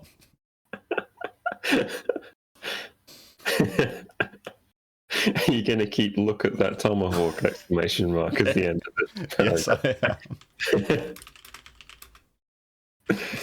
Just look at that tomahawk. Tomahawk? Thomas Hawk. And he does heavens, we need a heavens. Yeah, we need an equivalent to heaven, so he's quite a strong... Well, it's not that strong. He's a Christian guy. Hmm. I'm assuming it's the same thing back then. I guess. Okay, this one's you. There's no time for shuddering, Andy. Oh. I have a feeling there's going to be some more questionable thoughts from Ishmael in here, but yeah, apologies in advance. Okay. We're just going to render it. But there was no time for shuddering. For now, the savage went about something that completely fascinated my attention and convinced me that he must indeed be a heathen. So yeah, lots of that kind of language. That's fine. Going to his heavy grego, apal or dreadnought, which he had previously hung on a chair, he fumbled in the pockets and produced at length a curious little deformed image with a hunch on its back, and exactly the colour of a 3 days old Congo baby. That's really specific. It's very specific, isn't it? Yeah. Again, it's a measurement, just like bulk. Remembering the embalmed head, at first I almost thought that this black mannequin was a real baby preserved in some similar manner, quite dark. But seeing that this was not at all limber, and that it glistened a good deal like polished ebony, I concluded that it must be nothing but a wooden idol, which indeed it proved to be. For now the savage goes up to the empty fireplace and, removing the papered fireboard, sets up his little hunched back image, like a 10-pin, between the andirons. The chimney jambs and all the bricks inside were sooty, so that I thought this fireplace made a very appropriate little shrine or chapel for his Congo idol. Weird. Okay, yeah. I mean, we can just cover this. Yeah. He got out an idol, or he got out, something which he seemed to, deal with reverently. And I made a lot of suppositions based on this, based on stuff I don't really know about. He fished out some little black figurine, which he seemed to be very reverent. Very reverent about. He pops it in the fireplace. Did he do anything else once it was in there? He hasn't got to that yet. Okay. He popped it in the fireplace. And I was confused. but thought that it looked pretty cool there. Yeah. Confused, but thought it looked kind of cool in a way.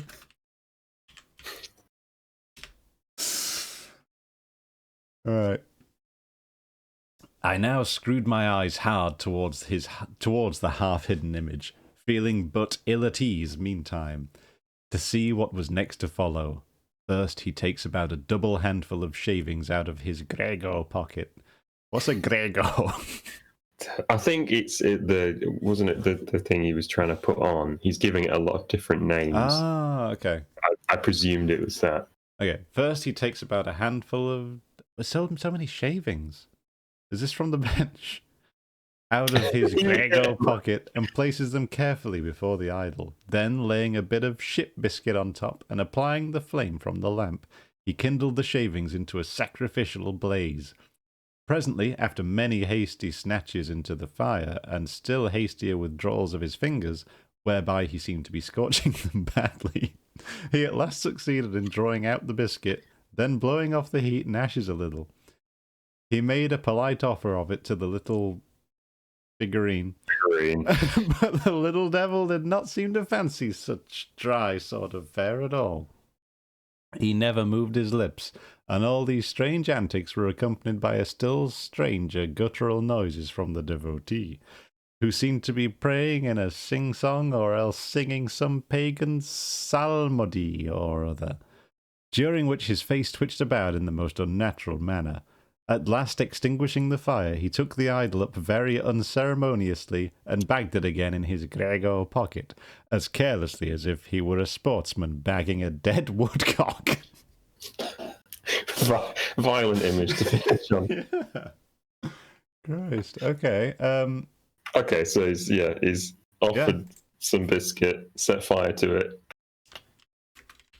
The fireplace placement started to make sense when the fella pulled out a bunch of wood shavings. What is it with this town and wood shavings? And set the shavings and put them around the figure before lighting them on fire and throwing a ship's biscuit. Ship's biscuit, a normal biscuit we have on ships, on top of it. He then started making weird noises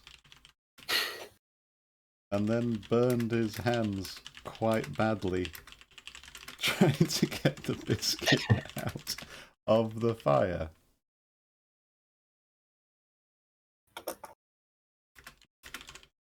He offered it to the little figure, but it wasn't interested.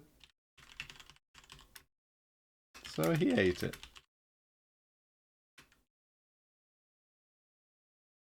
Then he stuffed the figure back into his bag. Okay, so John Everyman, is he going to know how a sportsman would bag a woodcock? Yeah, are we going to think of... I mean, do you have to retain the violence of the image, though? Does it I think we do. As carelessly as Peter Coffin kicking a child out of bed. Back into his bag with all the unceremony of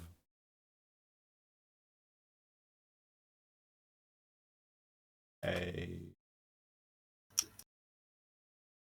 shopkeeper bagging my bread.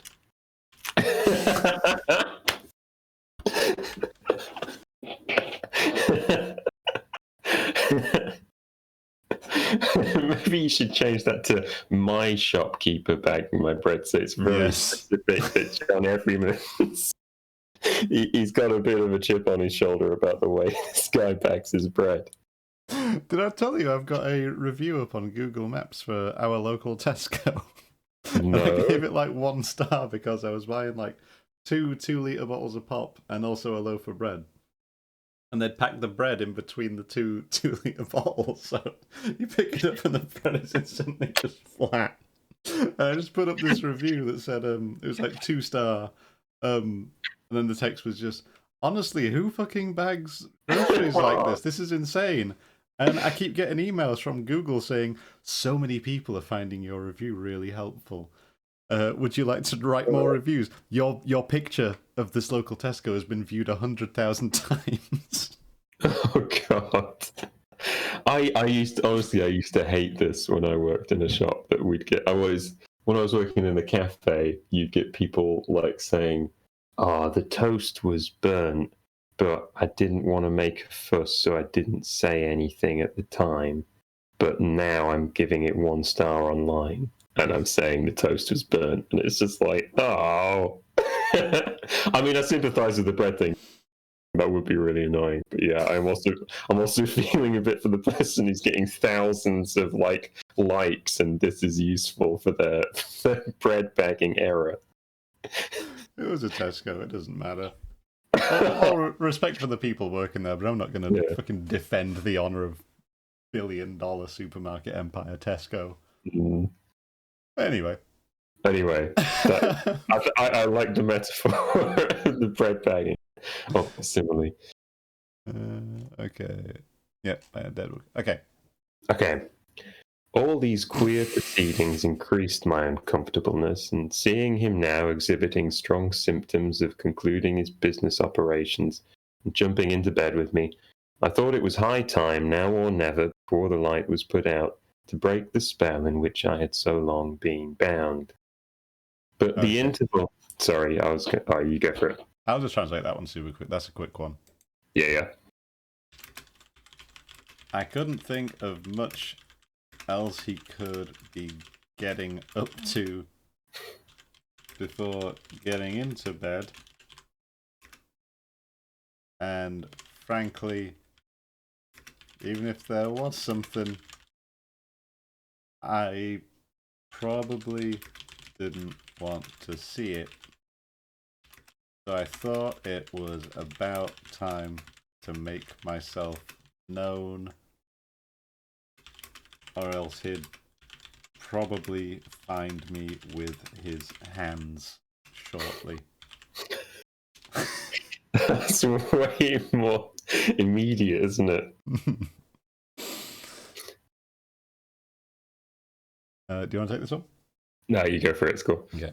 But the interval I spent in deliberating what to say was a fatal one. Taking up his tomahawk from the table, he examined the head of it for an instant, and then holding it to the light, with his mouth at the handle, he puffed out great clouds of tobacco smoke. The next moment the light was extinguished, and this wild cannibal, tomahawk between his teeth, sprang into bed with me. I sang out, I could not help it now, and giving a sudden grunt of astonishment, he began feeling me. Okay, we're set up for this perfectly. Yeah, just keep it as it is. While I was thinking... Actually, no, it's actually almost perfect. We'll just copy, paste, and tweak. Say was a fatal one. Interval, moment. This is more normal language for normal people. The moment I spent deliberating what to say was a fatal one. Taking up his tomahawk from the table, he examined the back of it for an instant, and then holding it to the light, with his mouth at the handle, he puffed out great clouds of tobacco smoke. Brackets. Wow. What a twist.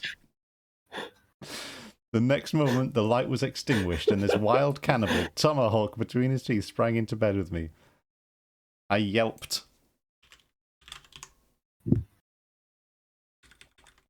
I could not help it now. And giving us... he used a semicolon. Giving a sudden grunt of astonishment, he began feeling me. Yeah, you gotta keep that as it is again. Yeah.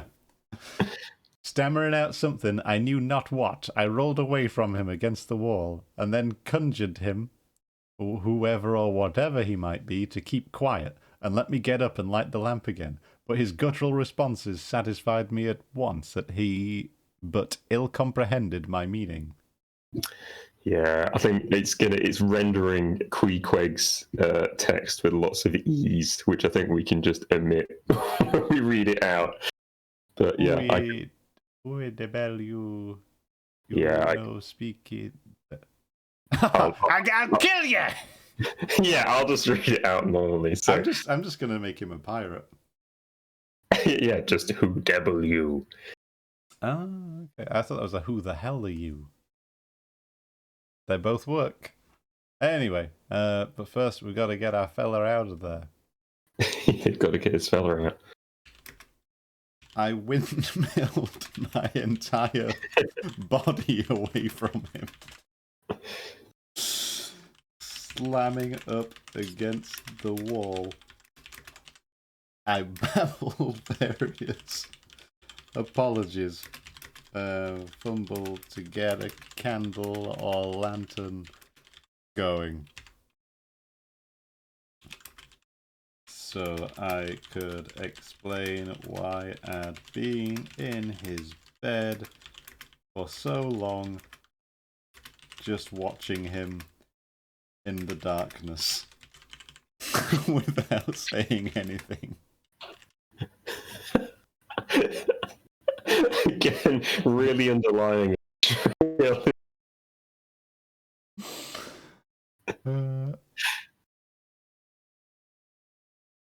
Okay, do you want to try pirate voicing Queequeg, or should I just read it out flatly? I kind of want to do Queequeg. I think he got the wrong impression. Okay. So, who the hell are you? He said at the last. You don't speak to me! I'll kill you! It's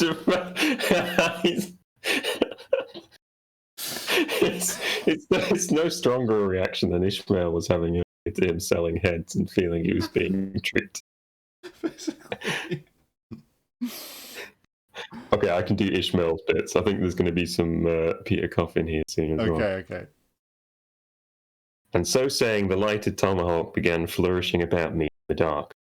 Landlord, for God's sake, Peter Coffin, shouted I. Landlord, watch, Coffin, angel, save me. Speak, tell me who ye be, or damn me, I'll kill ye.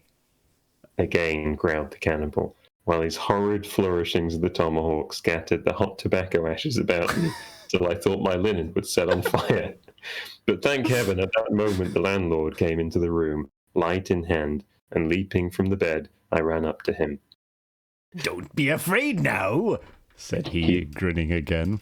Queequeg here wouldn't harm a hair of your head. Stop your grinning, shouted I. Why didn't you tell me that infernal harpooneer was a cannibal? I thought you'd know it, didn't I tell ye? He was peddling heads around town. But turn flukes again, go to sleep. Queequeg, look here. You sabby me, I sabby you. This man sleepy you sabby. Like Queequeg's response to this, just like, yeah, I get it. Me sabby plenty.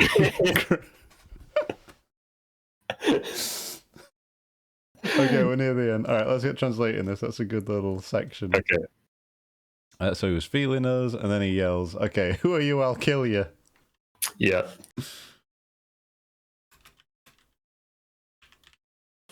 Who are you?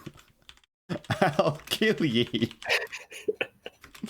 He shouted at me, swishing that flaming axe around. 5 axe around. At me. Scattering the hot ashes. Yeah. And at me. Hot ashes around. So that they nearly set my bed sheets on fire. The bed sheets. Yeah. Set the bed sheets on fire. Landlord, for God's sake, Peter Coffin, where? Yeah, that's all good. I shouted. I shouted bravely.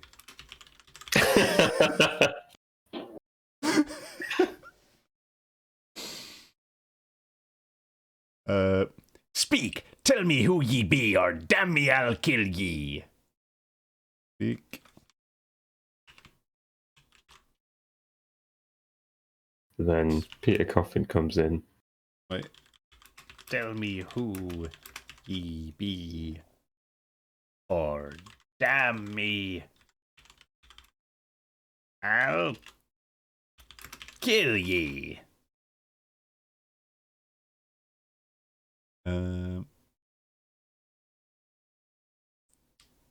He continued to spin the axe. Yeah. It's a cool trick. He continued to spin the axe around. Axe around. The innkeeper arrived with a light and a grin. I ran over and clutched his shirt. Clutched at his shirt, yeah. Then you can probably keep Peter Coffin. Yeah. I mean, we don't, he's perfect. We don't alter Peter Coffin. Don't be afraid now, He said. He said, grinning again. Queequeg here wouldn't harm a hair of your head. Stop your grinning, a star shouted. Okay. Stop grinning! I squealed. Confidently. Assertively. Why didn't you tell me he was a bloody cannibal?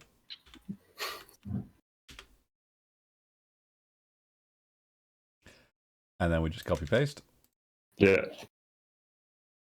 I thought ye'd know it, didn't I tell ye he was peddling heads around town? But turn flukes again and go to sleep, Queequeg.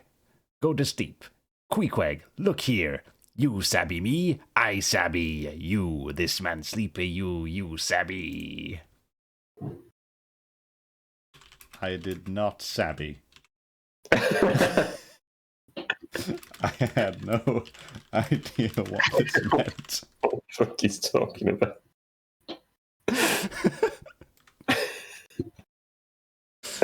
Oh, we can just keep this line.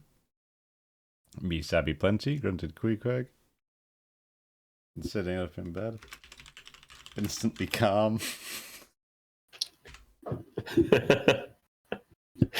Yeah, there's a lot of extremes of emotion in this chapter. Yeah. It's just that the stakes have increased throughout. There's been high tensions all the way. This is the point where he almost got murdered and or set on fire. I can't believe the guy has a flaming axe. Yeah, it's pretty rad. Okay. You get in. He added, motioning to me with his axe, throwing the clothes to one side. He really did this in not only a civil, but a really kind and charitable way.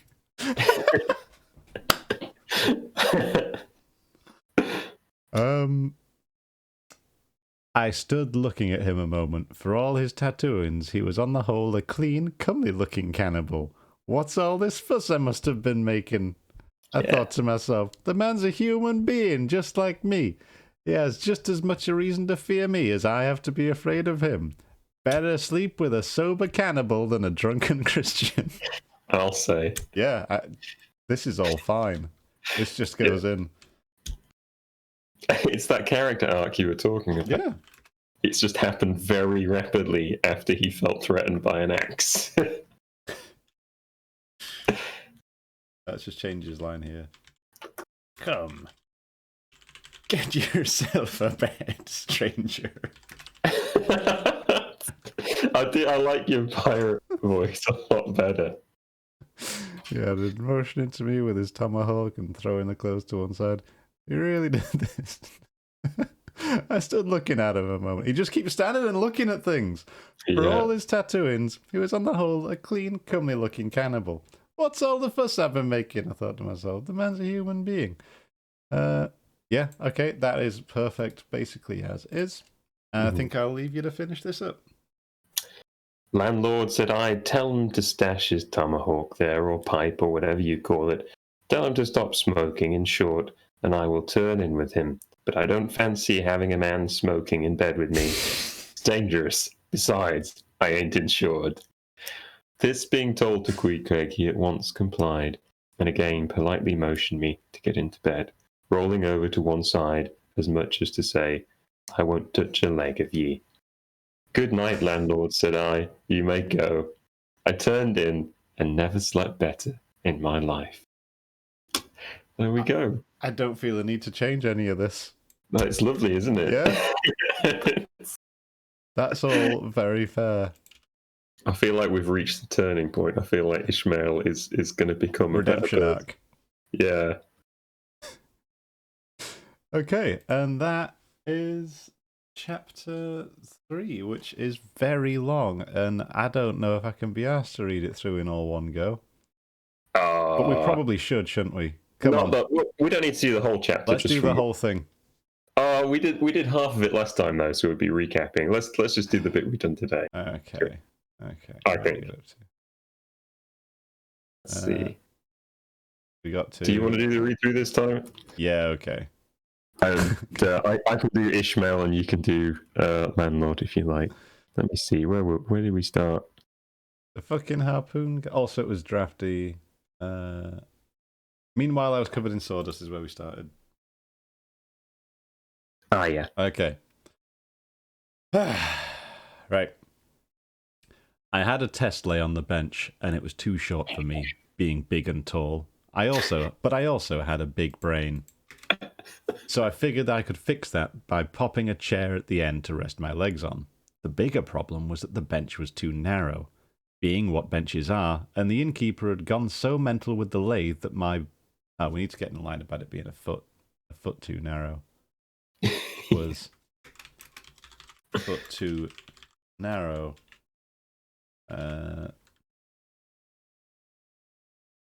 for my big muscly back.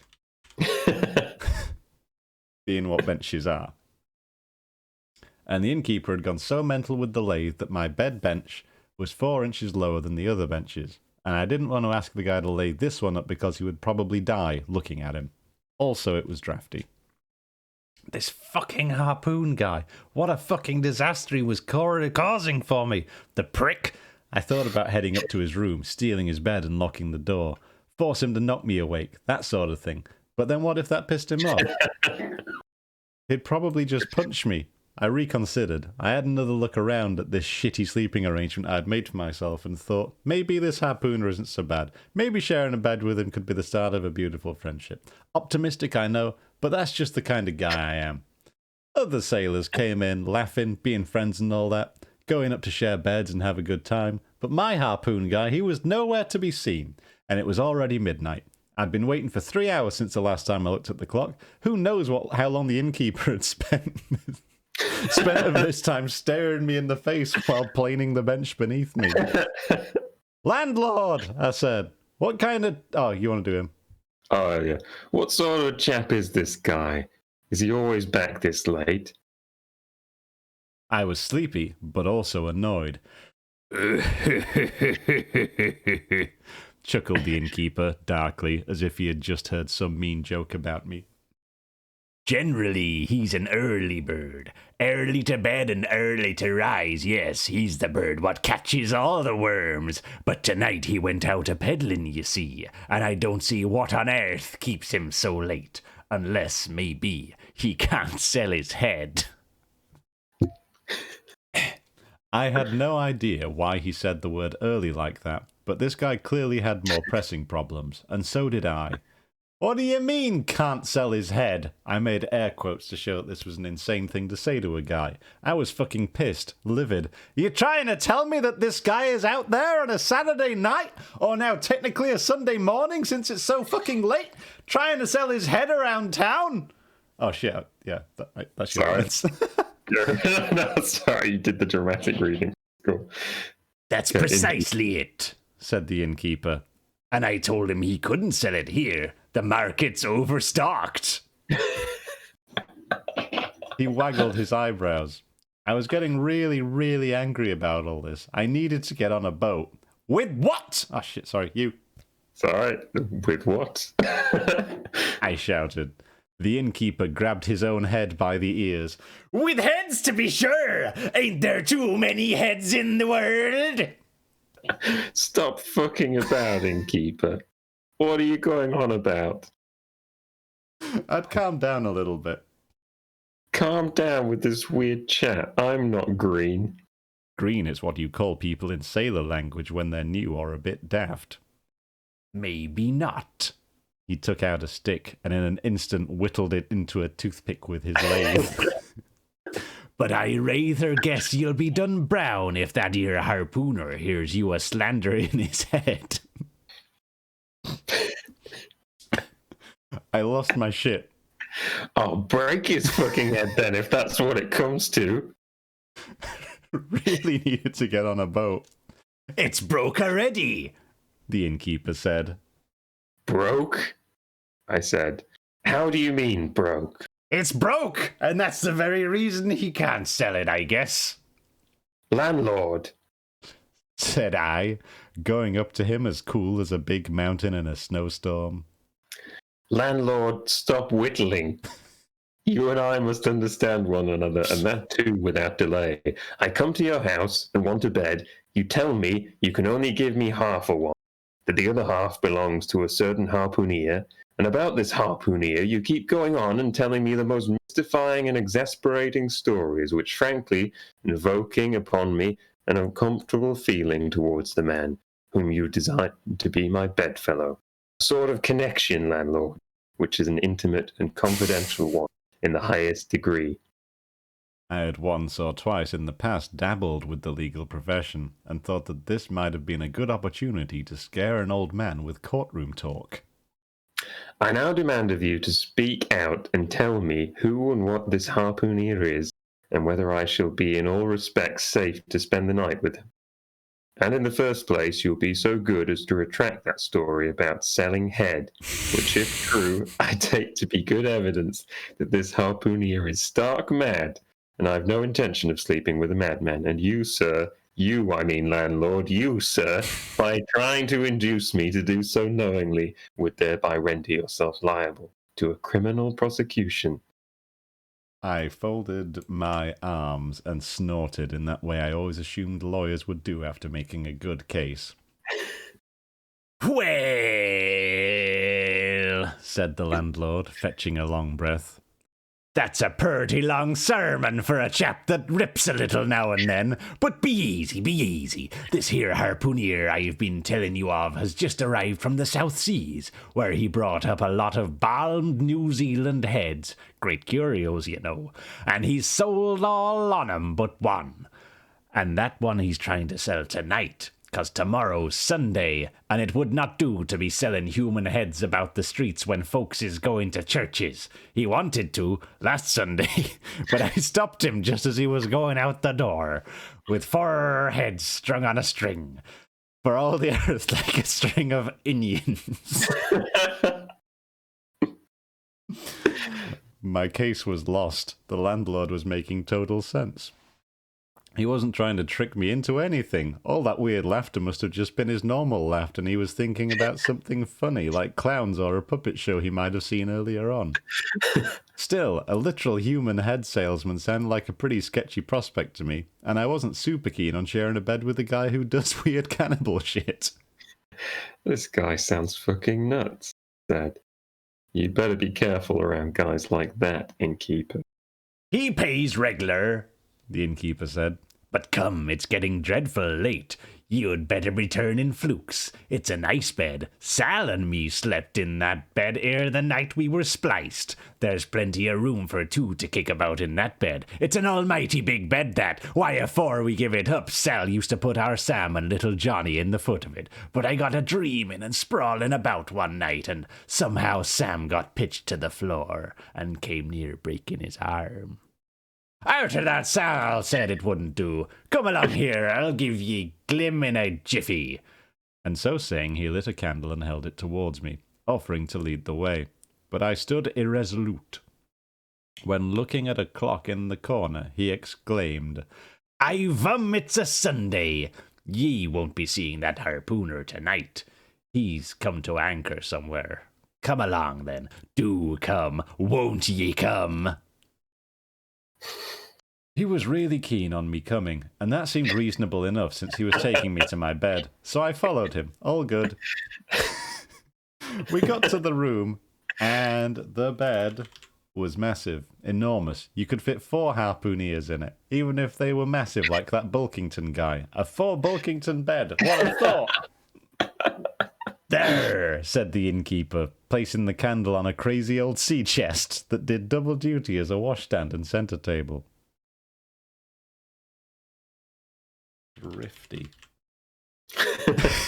There, make yourself comfortable now, and good night to ye. After a while, I turned around from eyeing the bed, but he had disappeared. I took a close look at the bed. It wasn't fancy, but it wasn't too bad, and it was still enormous. Besides the crazy chest, there wasn't much else in terms of furniture, just a few shelves and a big drawing of a guy hitting a whale, and a bunch of harpooner paraphernalia, including a big harpoon and a hammock. Hammocks, famously, are for sleeping on. I thought it seemed insane that we had come to this, planing down a bench, sharing a bed with a cannibal. Wait, do we know he's a cannibal?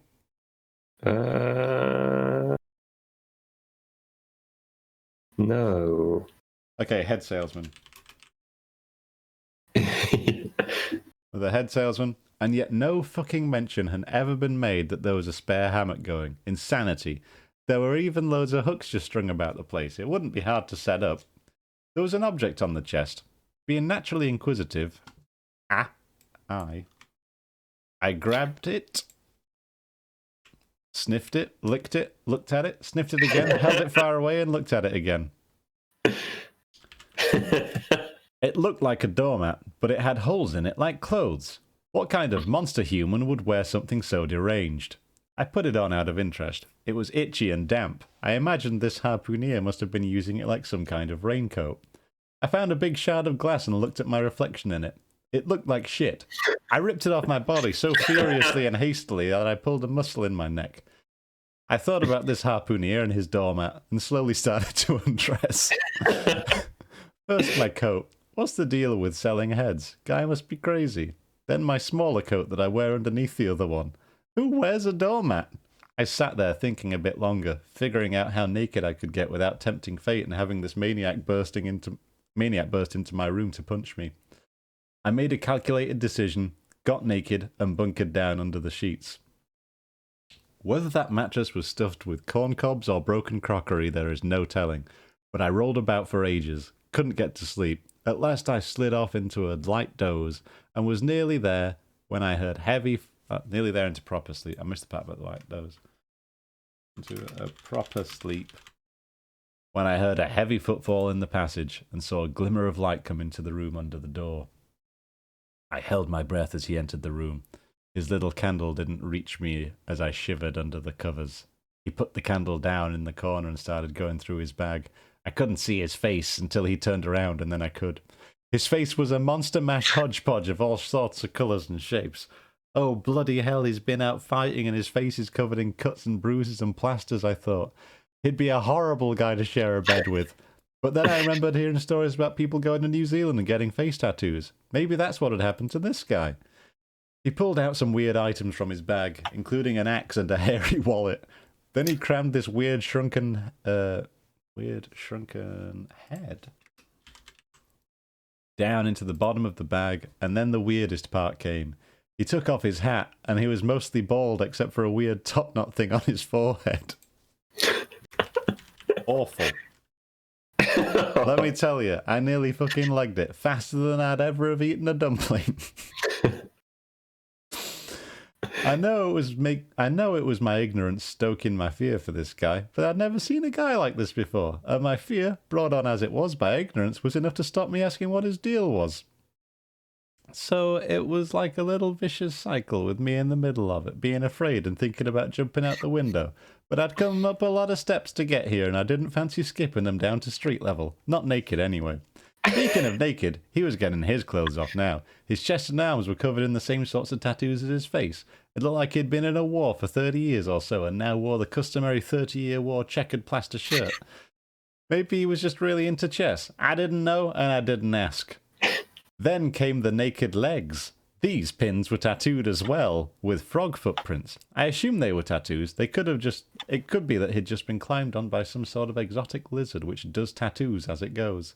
It's a big world out there. You can't ever say you know everything about it. Either way, this guy was a lunatic, and I was pretty sure that these heads of his were the heads of his murder victims, who were probably his own brothers. Because look at him, what a monster. I only hoped that he hated my head so much that he wouldn't think to take it with him later on. Heavens, look at that tomahawk! He still hadn't seen me, though, fixed as he was on the bag. He fished out some little black figurine, which he seemed to be very reverent about, and popped it in the fireplace, and I was confused but thought it looked kinda cool in a way. The fireplace placement started to make sense when the fella pulled out a bunch of wood shavings, what is it with this town and wood shavings, and put them around the figure, before lighting them on fire and throwing a ship's biscuit, normal biscuit that we have on ships, on top of it. I can fix that. Ship's biscuit, or normal biscuit, sailors like me, on top of it. He then started making weird noises, and then burned his hands quite badly trying to get the biscuit out of the fire. He offered it to the little figure, but it wasn't interested. So he ate it. Then he stuffed the figure back into his bag with all the unceremony of my shopkeeper bagging my bread.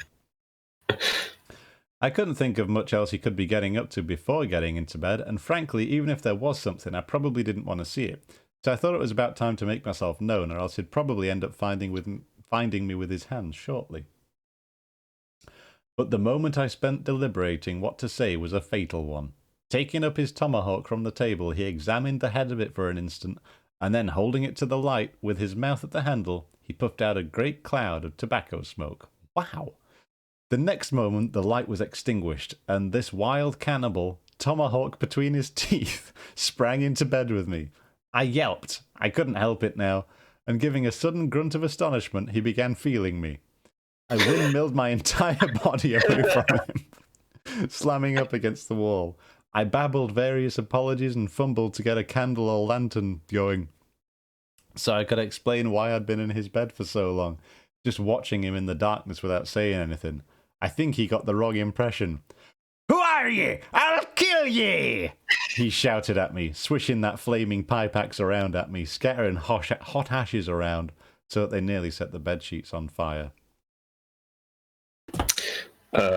Landlord, for God's sake, Peter Coffin, I shouted bravely. Landlord, watch, Coffin, angel, save me. Speak! Tell me who ye be, or damn me, I'll kill ye! He continued to spin the axe around. The innkeeper arrived with a light and a grin. I ran over and clutched at his shirt. Oh, don't be afraid now, he said, grinning again. Queequeg here wouldn't harm a hair of your head. Stop grinning, I squealed assertively. Why didn't you tell me he was a bloody cannibal? I thought you'd know it. Didn't I tell ye he was a peddling heads around town? But turn flukes again and go to sleep. Queequeg, look here. You sabby me, I sabby you. This man sleepy you sabby? I did not sabby. I had no idea what this meant. Me sabby plenty, grunted Queequeg, puffing away at his pipe and sitting up in bed, instantly calm. Come, get yourself a bed, stranger, he added, motioning to me with his tomahawk and throwing the clothes to one side. He really did this in not only a civil, but a really kind and charitable way. I stood looking at him for a moment. For all his tattooings, he was on the whole a clean, comely-looking cannibal. What's all this fuss I'd been making about? I thought to myself. The man's a human being, just as I am. He has as much reason to fear me as I have to be afraid of him. Better sleep with a sober cannibal than a drunken Christian. Landlord, said I, tell him to stash his tomahawk there, or pipe, or call it. Tell him to stop smoking, in short, and I will turn in with him. But I don't fancy having a man smoking in bed with me. It's dangerous. Besides, I ain't insured. I think people got insured. I mean, that seems like the most important thing. You should get insured. This being told to Queequeg, he at once complied, and again politely motioned me to get into bed, rolling over to one side as much to say, I won't touch a leg of ye. Good night, landlord, said I. You may go. I turned in and have never slept better in my life. What a lovely ending to a lovely chapter. That was grueling. Why would you make a chapter so long? That's a crime. It's weird actually, like in us kind of editing it, it feels like there's a natural break point. There is. Once he gets into the room, that's a new chapter. Yeah. we should fix this. We should. No, it'd get complicated.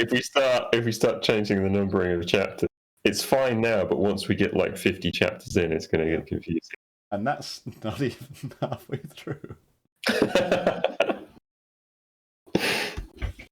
Oh my god, disaster. Okay. We're making good time. It feels like we just started. Yeah. I've just had a look at chapter 4, and it's 1, 2. That's a big one, but 3. That's a really big one as well. 4, 5, 6. It's like 8 paragraphs. Good opening line as well, isn't it? I mean, I don't want to spoil next time. Oh. Yeah. Oh, this is great. It's going to be good. It is, isn't it? But that's for us to know and the rest of the world to find out next time. No one has read this book before. This is all brand new stuff. You can't find this book just anywhere. Can't just Google it and click the first result. You can't discover it in literally every charity bookshop. Right. Possibly on your own bookshelf, even if you haven't bought it. Kind of. It finds a way.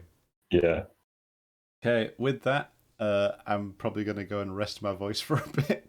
Yeah, well done, Sam. That was amazing.